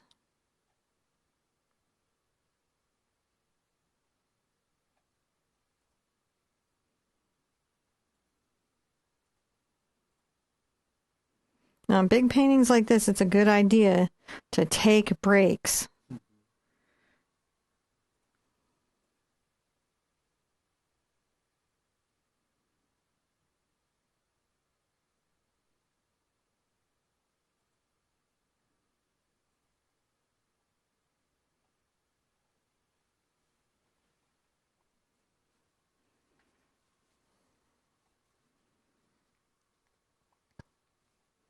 See, then I can always get into a darker orange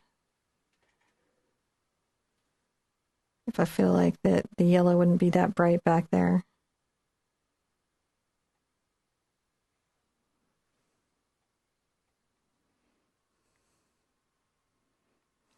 Let me look at this as we're painting. Oh, it's coming in so nicely. A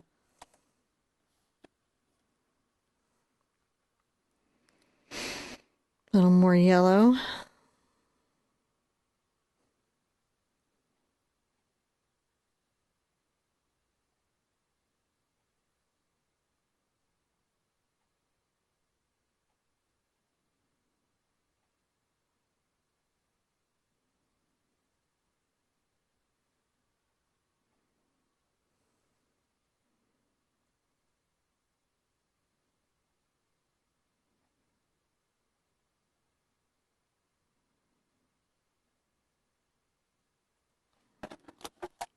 See, as I'm going, looking for little spots to highlight.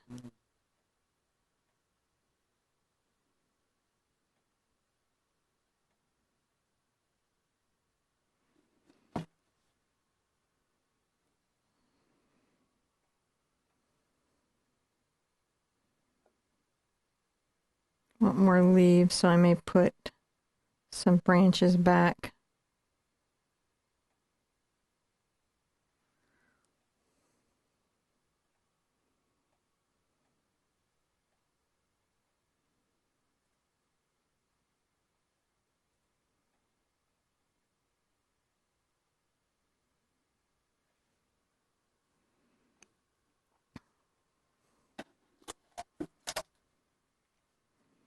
A little more yellow.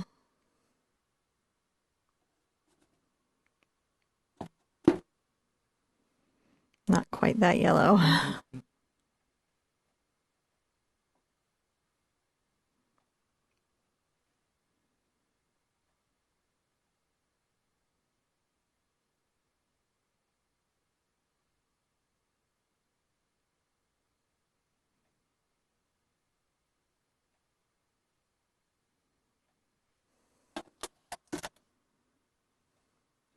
So I'm just checking that I like my highlights without reflections.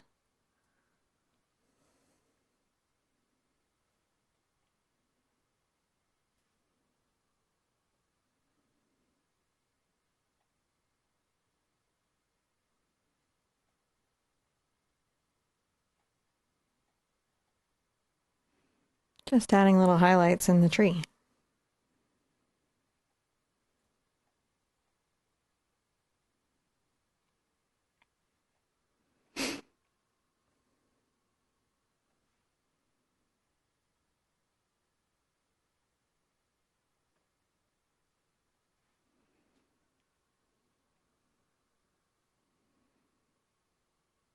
A little more red over here and yellow. Put in what is a highlight, even though it's much darker than my other highlights.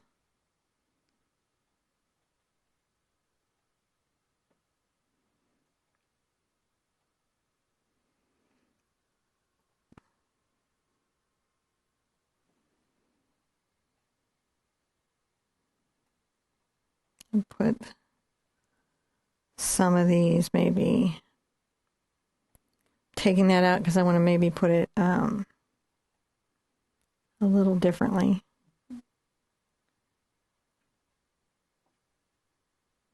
Maybe a little less peeking through so it's more solid.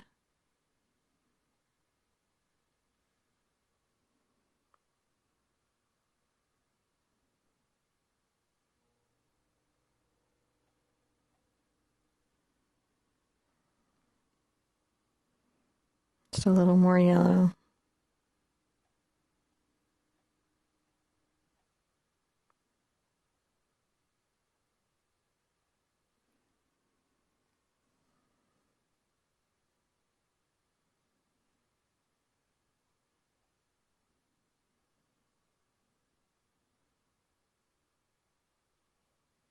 Just pulling it through.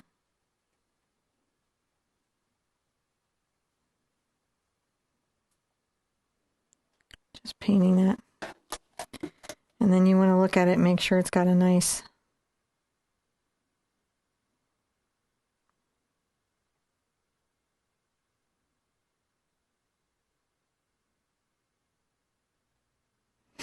little balance on its tree. Okay, let's dry everything with the hairdryer, and when we come back, I'll tell you what you do next.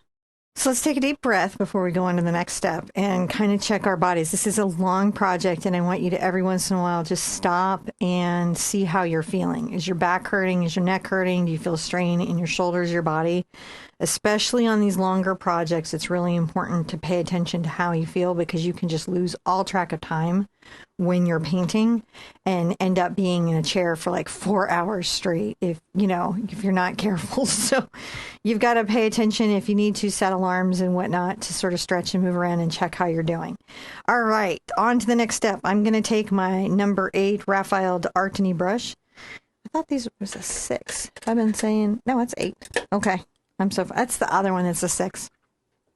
Things from memory. I'm going to get it wet, and I'm going to mix up some orange. I'm going to take a little bit of my yellow, my cad yellow, and my cad red together, and I'm going to make a nice bright little orange. Get it on the toe of this brush, and we're going to come in here and start to find little bits of highlight.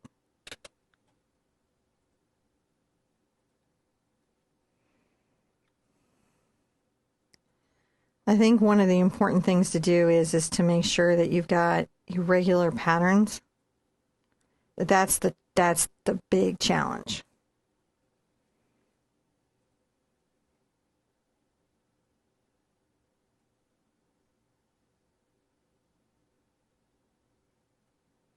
Just tapping across here, I want to create little highlights in the tree.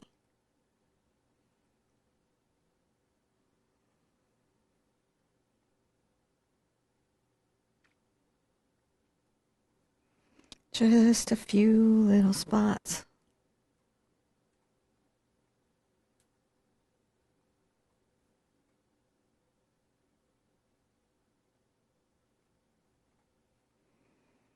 Just getting the bright orange in there.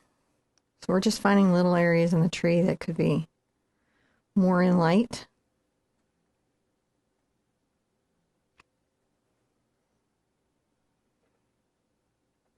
Maybe a little bit more red here, a little darker here. I'll grab some of the purple just because I want it just a little bit. I want it lighter than what's there, but not as bright, if that makes sense. I'm going to keep looking for that value. So you want it to register as a light value and a desaturated hue.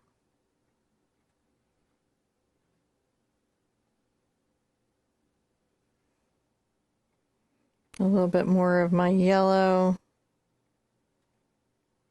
red, making that bright orange.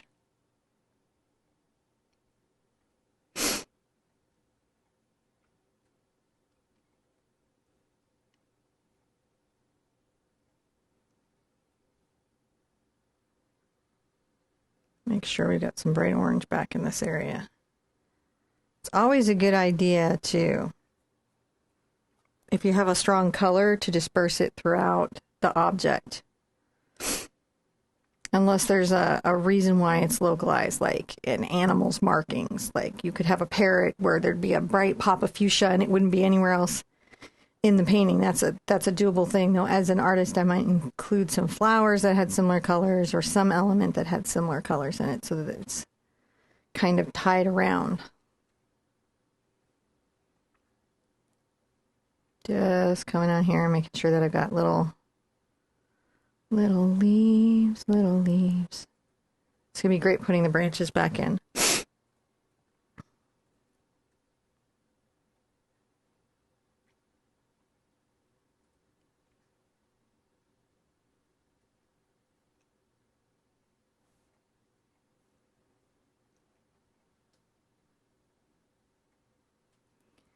And then when I have that, I'm going to rinse out. Rinse out pretty good. And I'm going to get some yellow, bright yellow, barely tinted with my orange.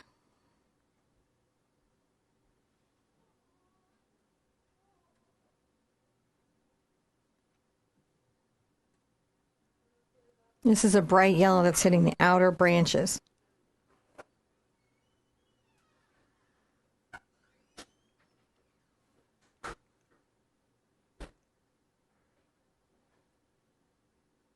There we go. Just a bright yellow on the outer branches. And see how that puts that branch more in the light?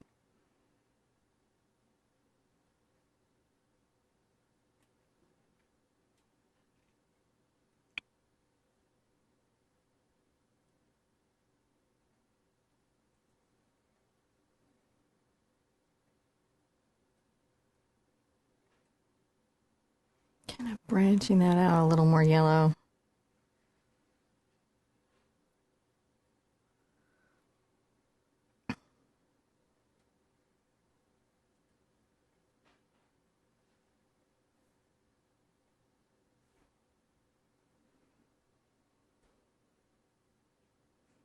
Pop that out there. Let that be beautiful. Just little yellow tree branches.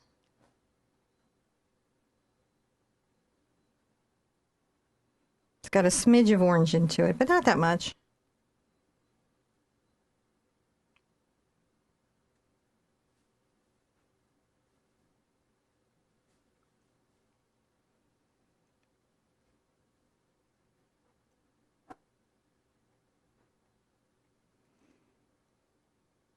Kind of putting the paint on the toe of the brush.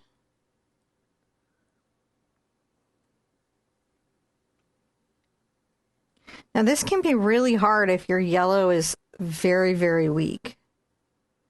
Man, I hate weak yellows. Weak yellows just make it all They're hard. so weak. They're so weak. Add a bright yellow here. So this is not quite as bright as the outer yellow, but I want to put some of this.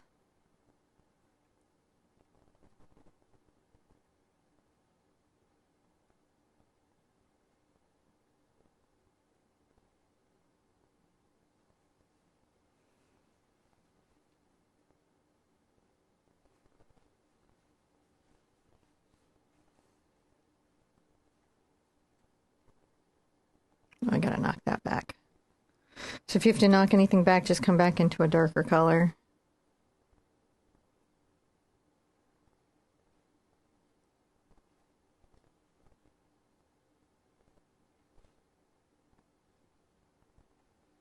Tapping around, making sure I got nice patterning.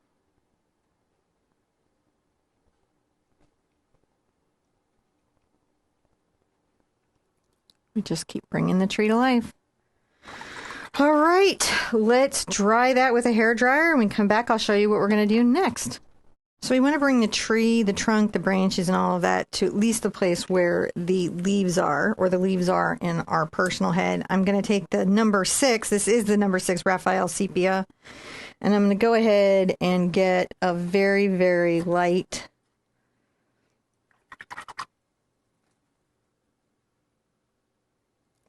gray. So I'm going to take a little bit of white over to my gray color, which is my burnt sienna and my Mars black again. I'm going to make a very, very light gray. And I'm going to come in here lighter than that and less water than that. That'll be the thing that you don't want, is a bunch of water in your brush. It's not a dry brush, but it's not a wet brush either.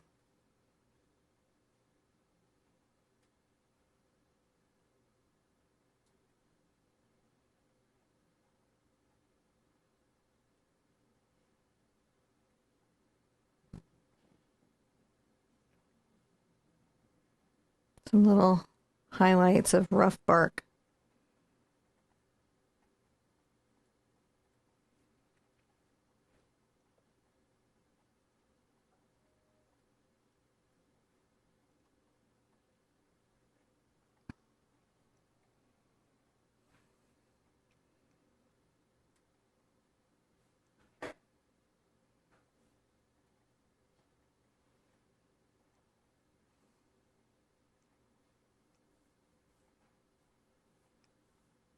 Just little rough little highlights. Can always get it darker by going into the black and brown.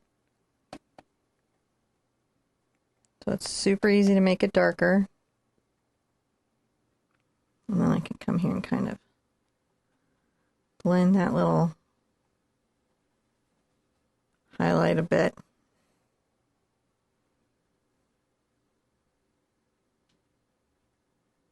Gonna highlight in that crook of that tree.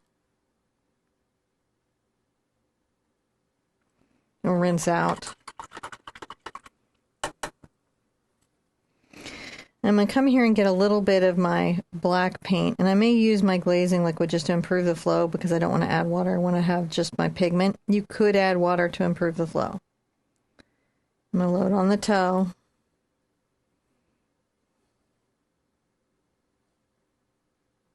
I'm going to come through here and make sure that my branches are kind of rickety.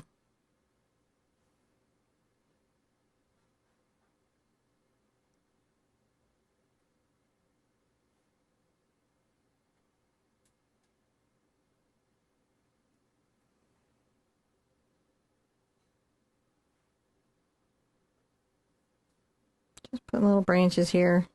And if I feel like this brush is giving me any difficulty with its size, I can always size down, but I want to get my larger branches just real quick. Those here. Are amazing branches. They just went branch.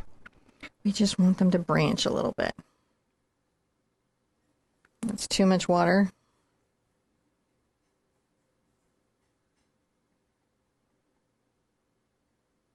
Just want this to be a little rougher.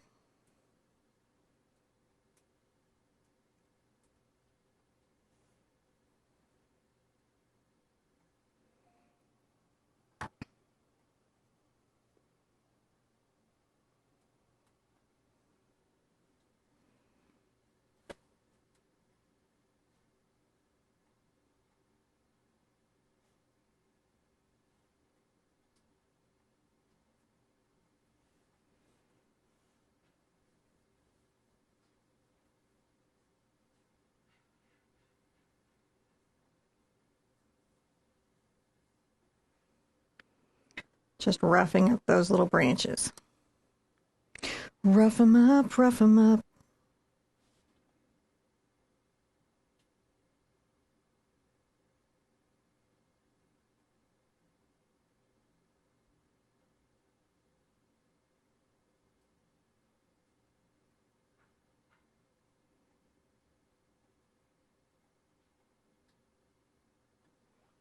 Just adding little branches through there, a little rougher.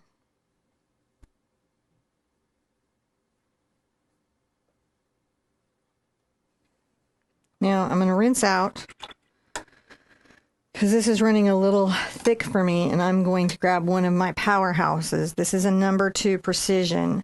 It is a monogram liner, which means it has a longer length out on the filament. I'm going to go ahead and load up a little bit of my black paint onto it.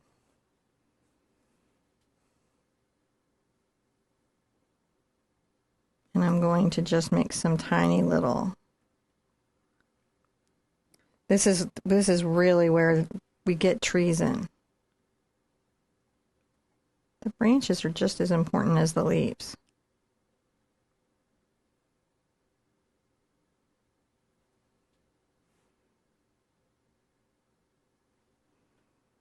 Just adding little tiny twiggles.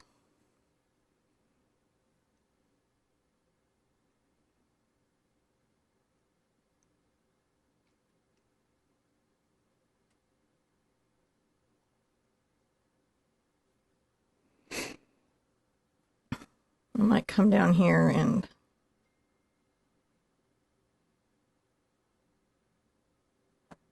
make sure that I've got little twiggly bits.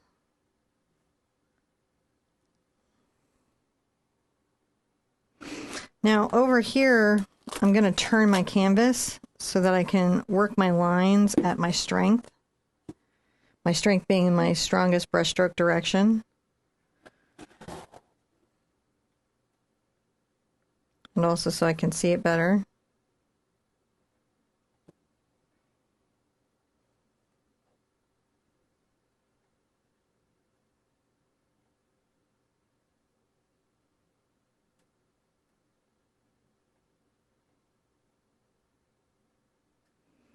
Little twiggles.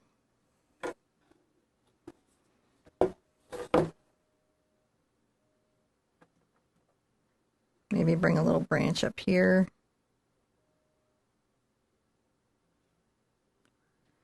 See how that creates like the thing. I can't see the screen anymore. I don't know if that's bad. Oh, no, it's good. We'll get here in a second. Oh, okay. I lost the monitor, but that's okay. It's just my overhead to check my work, and I'm seeing my work well right now, so I'm all right. That's what I have to do so that I don't have to stand up and walk across the room every few minutes to look at the painting. Is John set up an overhead monitor so I can see an overhead of my work. Yeah. Otherwise, I would just be so lost, I would never be able to get in and out of it.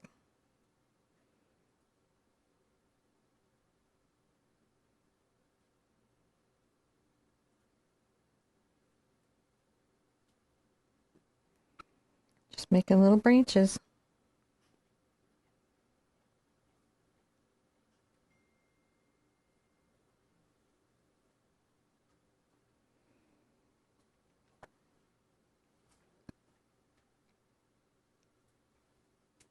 There we go, little tiny fine lines, and it can be so fine.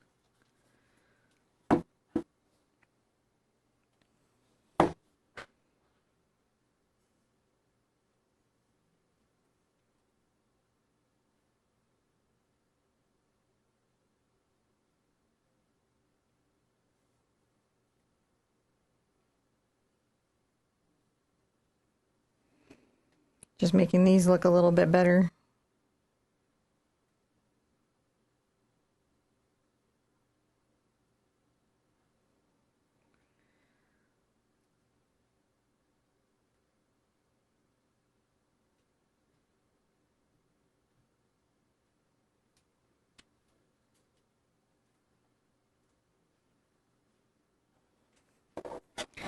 And then when I look at it one direction, I'll be like, are things too many, like one directional? Do I have them too focused in one area?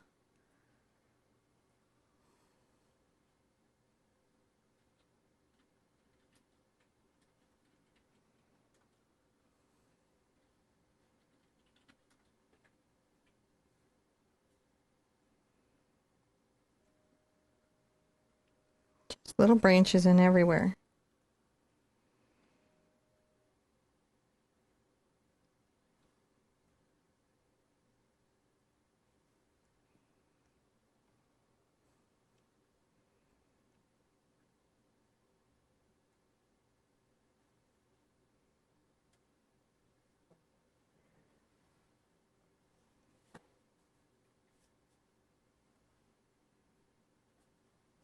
I love doing this.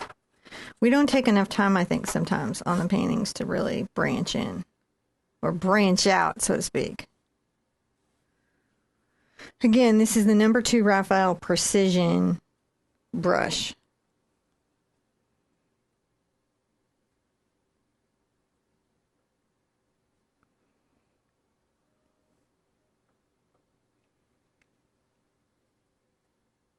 You can really go wild with this and just put on more twigs and more twigs.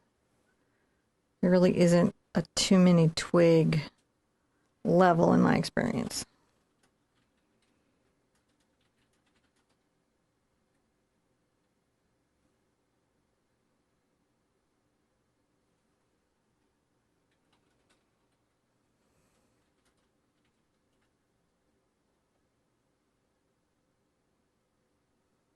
Little tiny twigs off the tree. All right, let's look at this overhead and see how we're doing.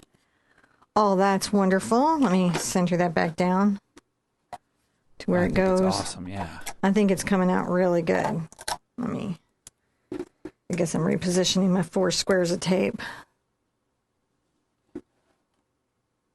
All right. So that's looking pretty good. I see a hole that I could fill here.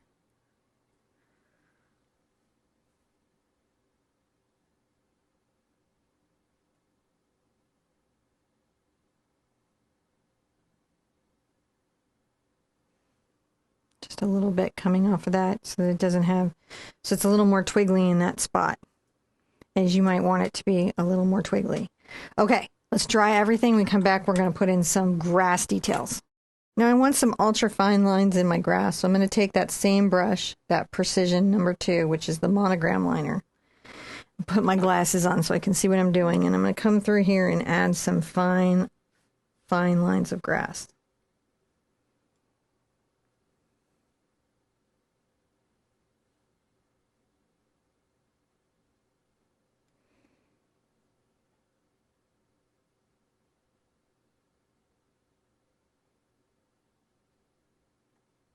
And sometimes little errant bits of leaves that could be coming out.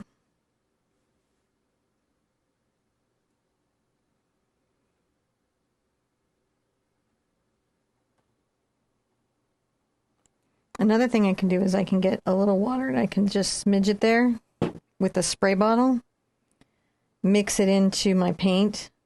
Yeah. That improves the flow, but I didn't have to get my whole brush wet to bring it over.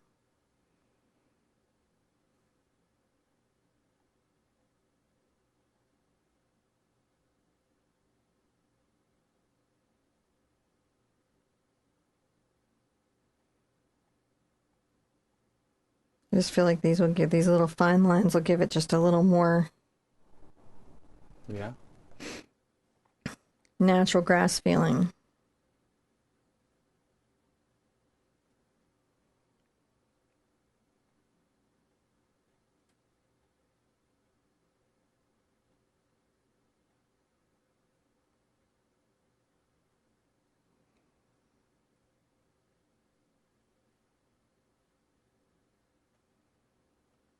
Fine lines, thick lines.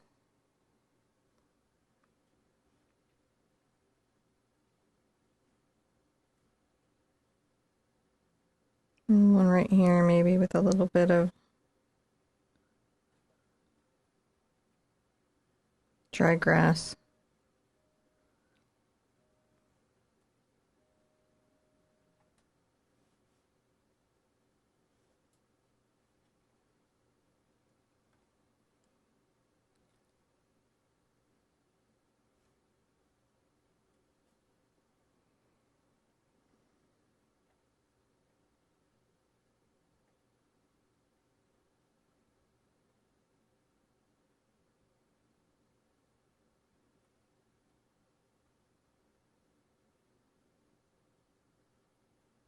Just here and there.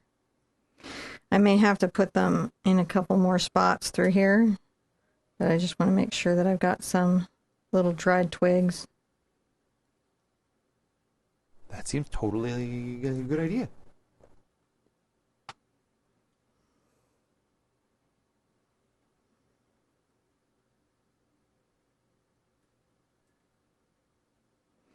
Okay. Once I'm happy with my twiggly bits, I've got to start doing my forward layering, which is going to be its own journey. I'm going to get my fan brush back involved. Let's call this a new step. Do this in a new step here. A new step. Step 17. So I'm going to add some more like grasses and things here. I'm going to come over here and get a little of my burnt sienna and my yellow ochre.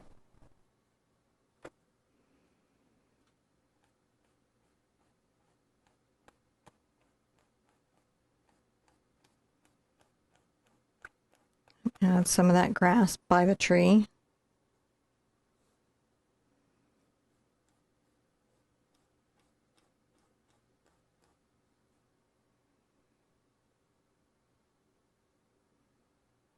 Maybe get a little of my glazing liquid involved just so it comes off my brush a little nicer.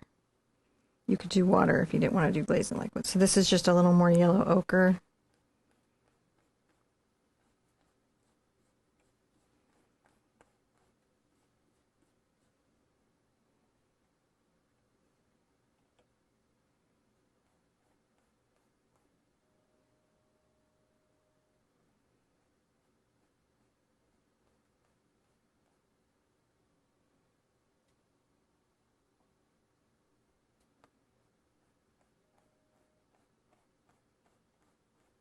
Just brushing a little highlighted grass through.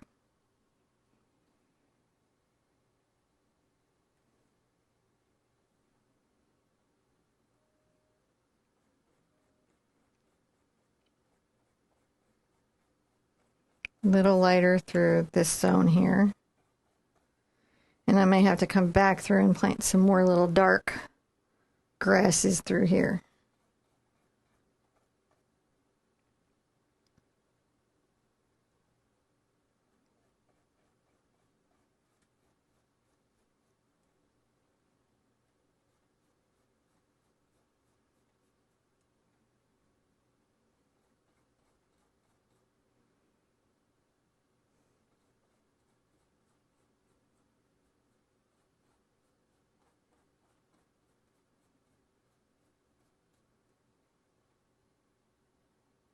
Just more and more yellow ochre as I'm going.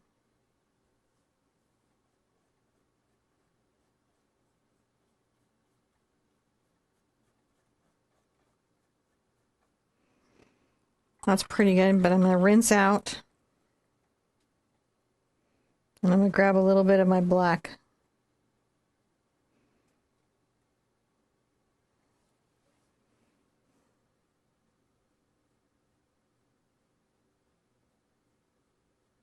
And add back in a few little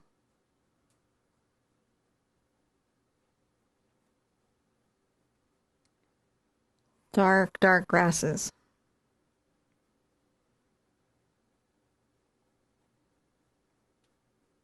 Kind of weave that back in.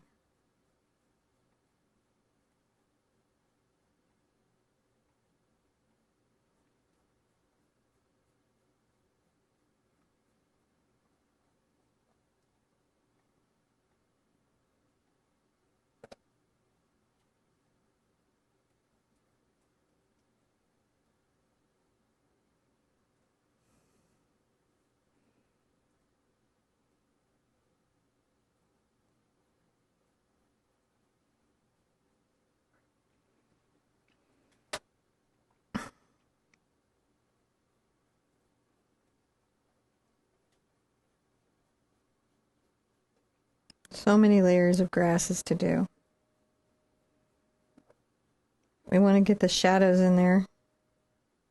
So when we put in the other layers and levels that we have that. All right, let's dry everything and I'll show you what we're going to do when we come back. All right, so I'm going to want to continue on with my fan brush. I'm going to get a little bit more yellow ochre, and this time I'm going to add some cad yellow to it. Let's get some glazing liquid so that it's going to come off the brush well. And I'm going to wipe that off so it's not heavily loaded on there. The load of your fan brush does impact it. Yes, I can imagine. And I'm very lightly going to start to really disperse some light grass.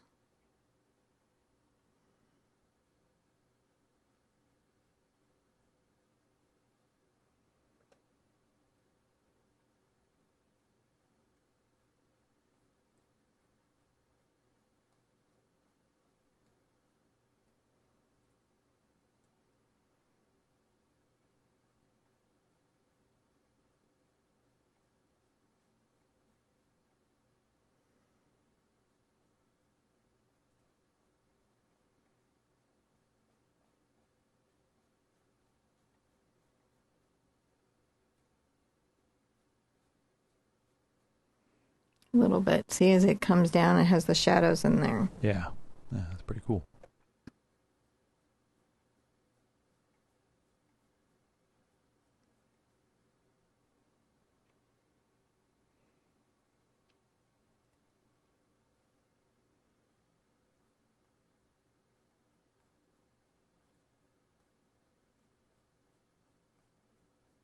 Just making sure I'm capturing elements of the grass that's in highlights and elements of the grass that's in shadow. Right, yeah. I'm going to come here and I'm going to get just a little bit of my burnt sienna involved. And the reason is that we're going to come back into the shaded area, and so we want a lighter grass than the shaded area, but still darker than the grass that's out in the sunlight.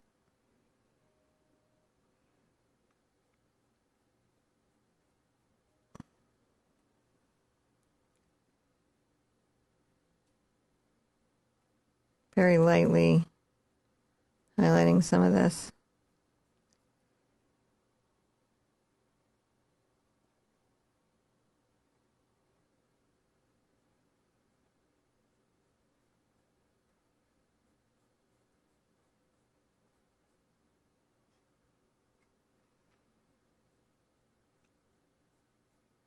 Okay, I'm going to get a little water involved. Maybe a little glaze involved because I want the paint to come off my brush well. I offload the juicy. I may even wipe my brush on a towel.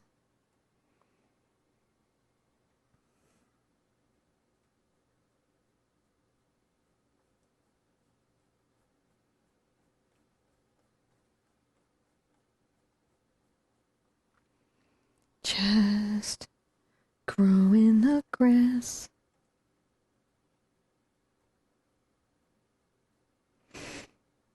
Sometimes we're just growing the... Ooh, planted too much grass right there. Have to come back and put some other grass in. Sometimes it'll happen. You'll be like, that's too much grass. And it's going to come back into my black here. Can't imagine there being too much grass. It's just too much of that value. And I want it to have that, like... And I'll wipe off again and just go back into my yellow ochre and blend that down in.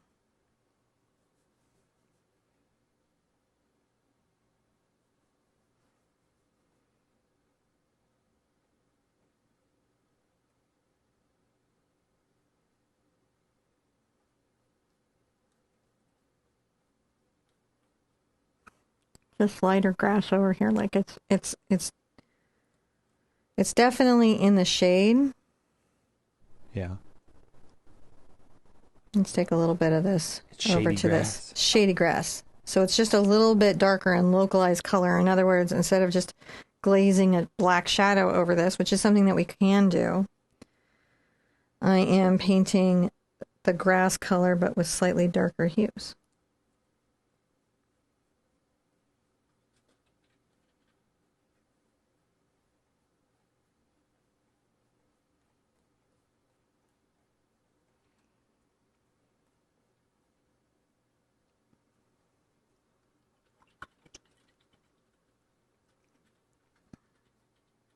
A little bit of my black again. I'm just going to play with it until I find it. Play. Just keep playing with it. You gotta play with it.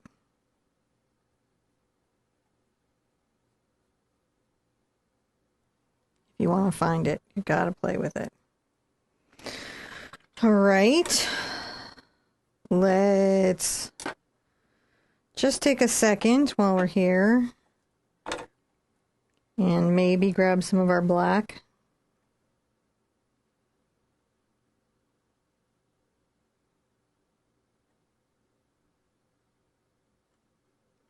And kind of paint through here some long blades of dry grass.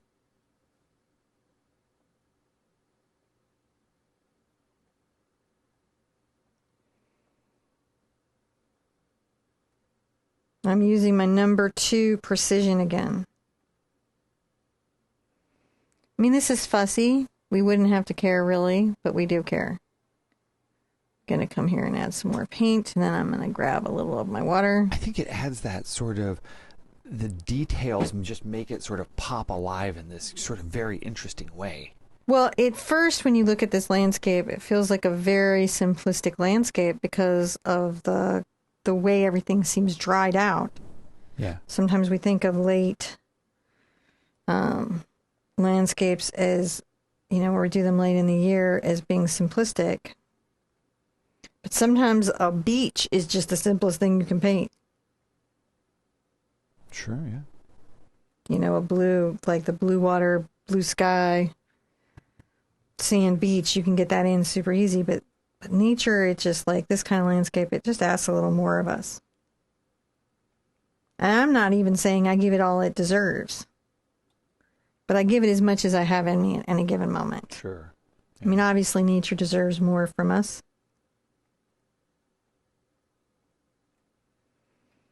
Just planting the grasses around.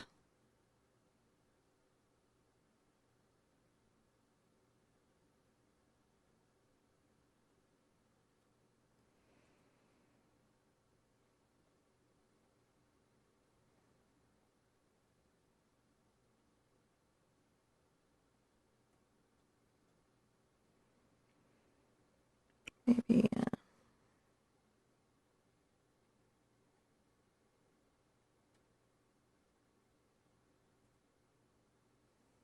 some little seed pods on that little up close grass.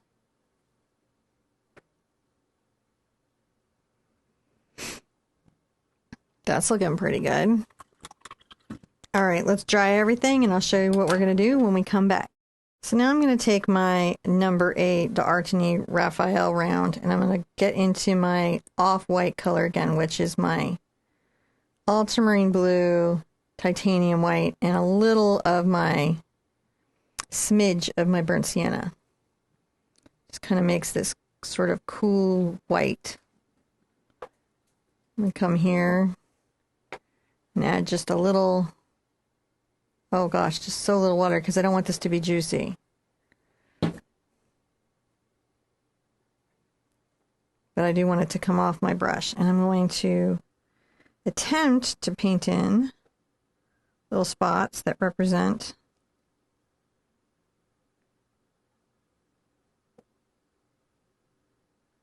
little flowers. This is going to be a fussy bit of kit. That's all right.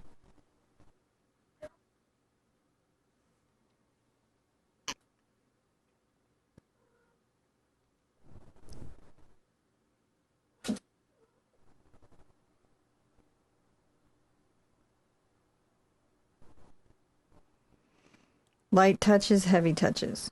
Small dots, big dots. Yeah. Little flowers.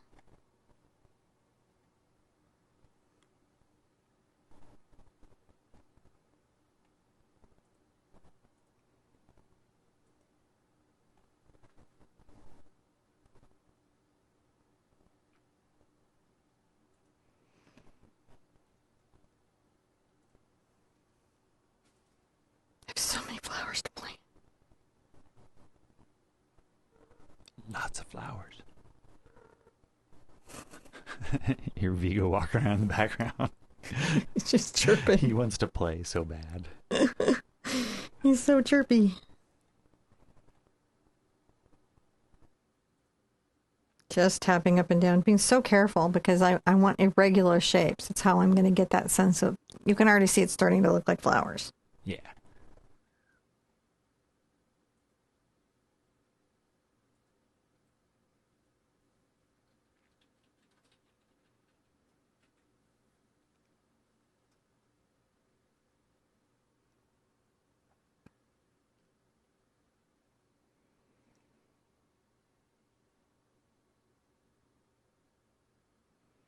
So many.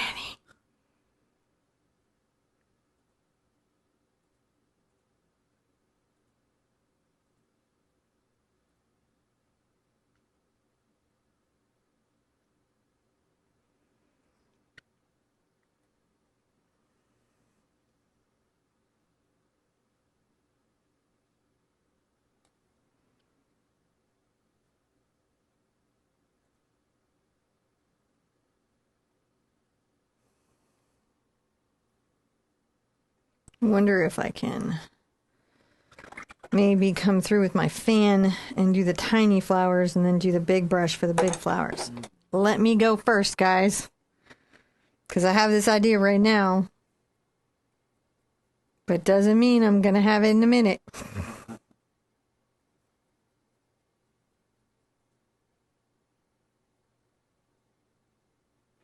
All right, let's see if we can't.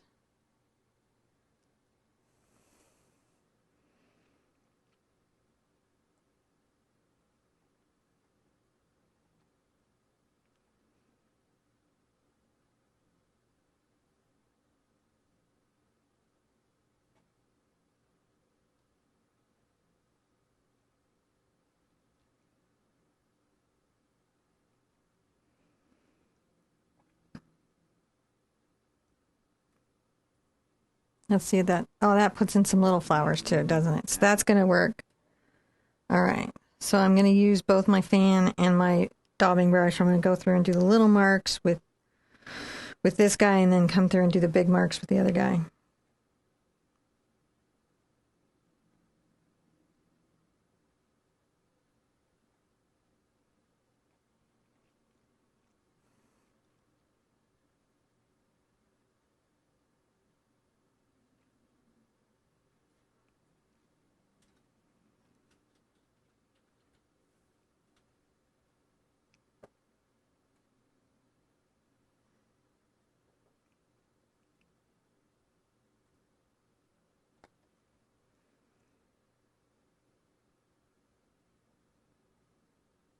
I find it's also good to twirl the brush in my fingers as I'm trying to place small dots.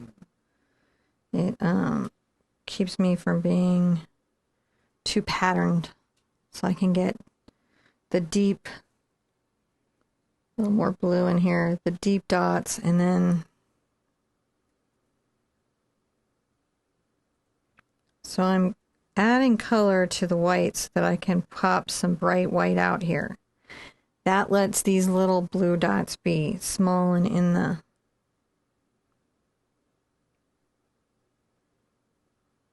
the grasses. Little Really flowers that are low. It's amazing. Yeah, I'm liking this one. I wasn't sure, like when it came to me, like where it was going to go, but I'm really happy with where it's going to go. I knew I wanted to do like a subject of a tree. A fall tree. I think I might do some paintings where the trees are the subjects. I like trees.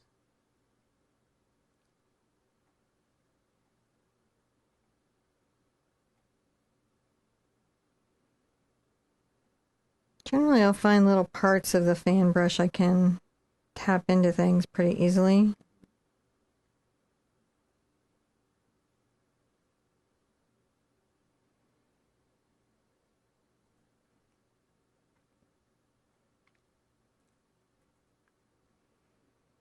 Not making a pattern is like art algebra. Just don't do that. Just don't make a pattern. It's just all a racket up in here. Walk without rhythm. But there is something to that.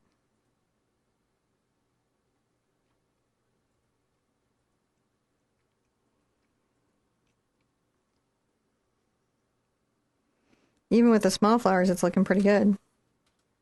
I love them. I haven't even put the big flowers in.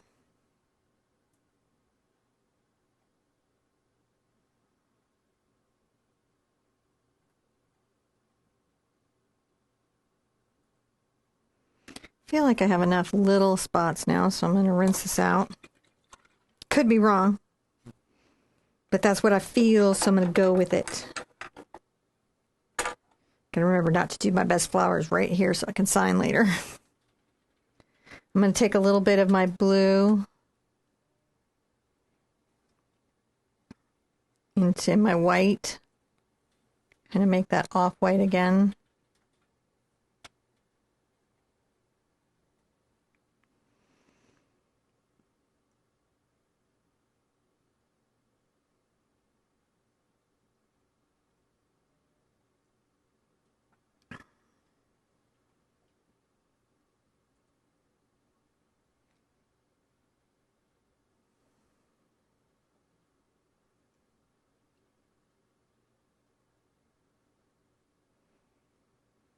Keep in mind that some of these are going to come back with some bright pops of white, so you don't want to overwhelm yourself with too much.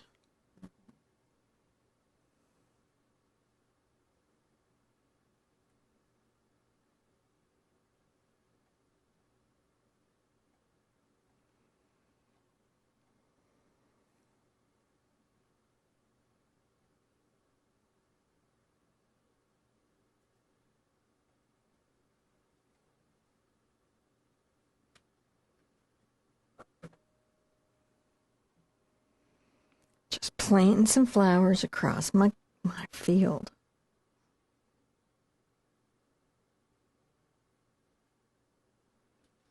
It's tempting to want to put like red poppies, white daisies, and like blue cornflowers.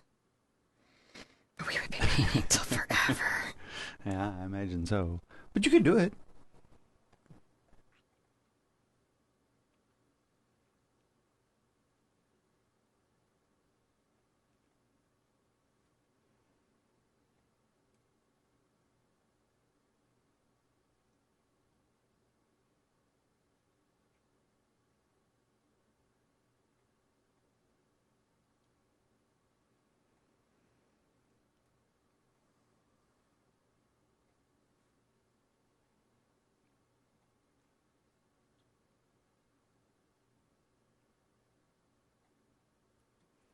All right. I've planted so many flowers. Let's rinse out. Those are some beautiful flowers. And we're going to come back. And I think let's do this in another step. We'll do the last little highlights in its own step. I'm going to grab some white paint. And I'm going to come in and hit some of my flowers with a little bit of white. Some of them. Is that extra fussy? Yeah.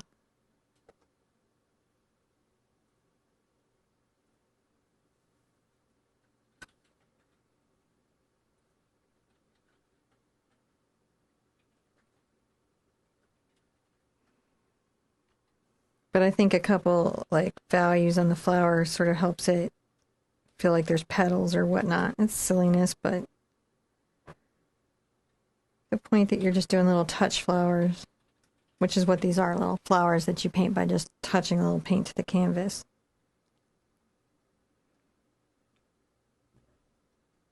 Just a couple of these here, maybe a few little spots of highlight, even though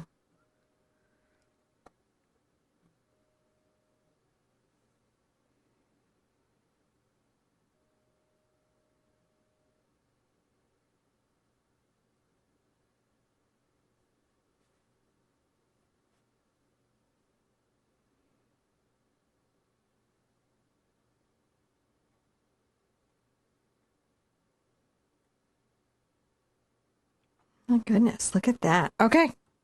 I think that what we're going to do right now is we're going to sign. Now, you might think that I want to sign with my monogram liners, but I actually do not like signing with that. I like signing with my number 0 precision regular liner. It gives me a little more control over what I'm doing. And I'm going to go ahead and get it quite wet. Come in here into the white, over to the yellow. Actually, maybe I'm going to put my fluid acrylic out because I want to sign it, and I want it to be kind of like a color that goes with the painting. So I don't want to have it be just bright white because I feel like that will be too much. Could be wrong, though.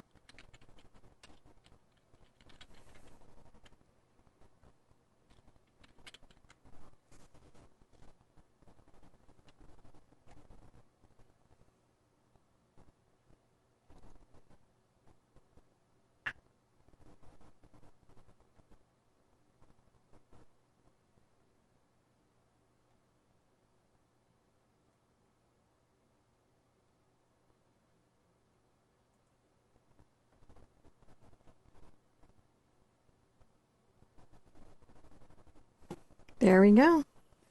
That's awesome. Little signature over there on the side. Little painting, all completed. So, woo! This is our first awesome, big one back after Acrylic August. Yeah. Seeing how all those painting skills have come together and getting another 3 hoot out there because we haven't had one of the hard 3 hoots in a minute. Yeah. So it's good to get that back out there. I hope you guys are liking it. I hope you love the idea of this one. This is a lot of fun to me to do. So hopefully you enjoyed it as much as I did. Now, the next best thing to do is for you guys to share this painting with me. So hashtag the Art Sherpa on all the places. I have the group, the Art Sherpa Official, and you can come share this painting in there. And it's a great place to be because people are really kind. And so if you're having a question or you're feeling a little nervous, it's a great place to be a new painter. It's focused on new painters.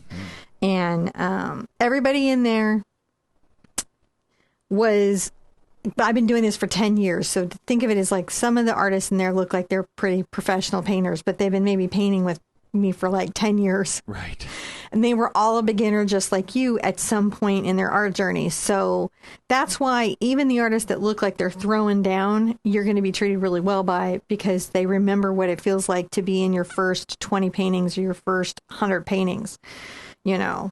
Which might seem like a daunting number now, but if you like art, eventually you will have done 20 paintings or 100 paintings. That's just part of the journey. Right. And so, but they know what that journey feels like, and they have great insights into that. So I highly recommend you coming by and joining the Art Sherpa Official on Facebook. The other thing I want to shout out again is don't forget to sign up for our text notification. If you want to know when we've got a great video coming out, or we're going to be live, or any important information like like that, definitely sign up as per the instructions in the little lower thirds for texting. And outside of that, well, and also the newsletter. So sign up for all the things, because that's where I tell you guys where the new free art lessons are. And that's what you came for, was the new free art lessons. Right, yeah. So that's how you find them: newsletter, the texting, and share with, you can also see information on Facebook. I shared that there, and all my social media. All right. I'm rambling on. It was a good day. A good ramble. Good ramble. It's a good ramble. Good painting session. Thank you so much for your time. Be good to yourselves. Be good to each other. And I want to see you an easel real soon. Bye-bye.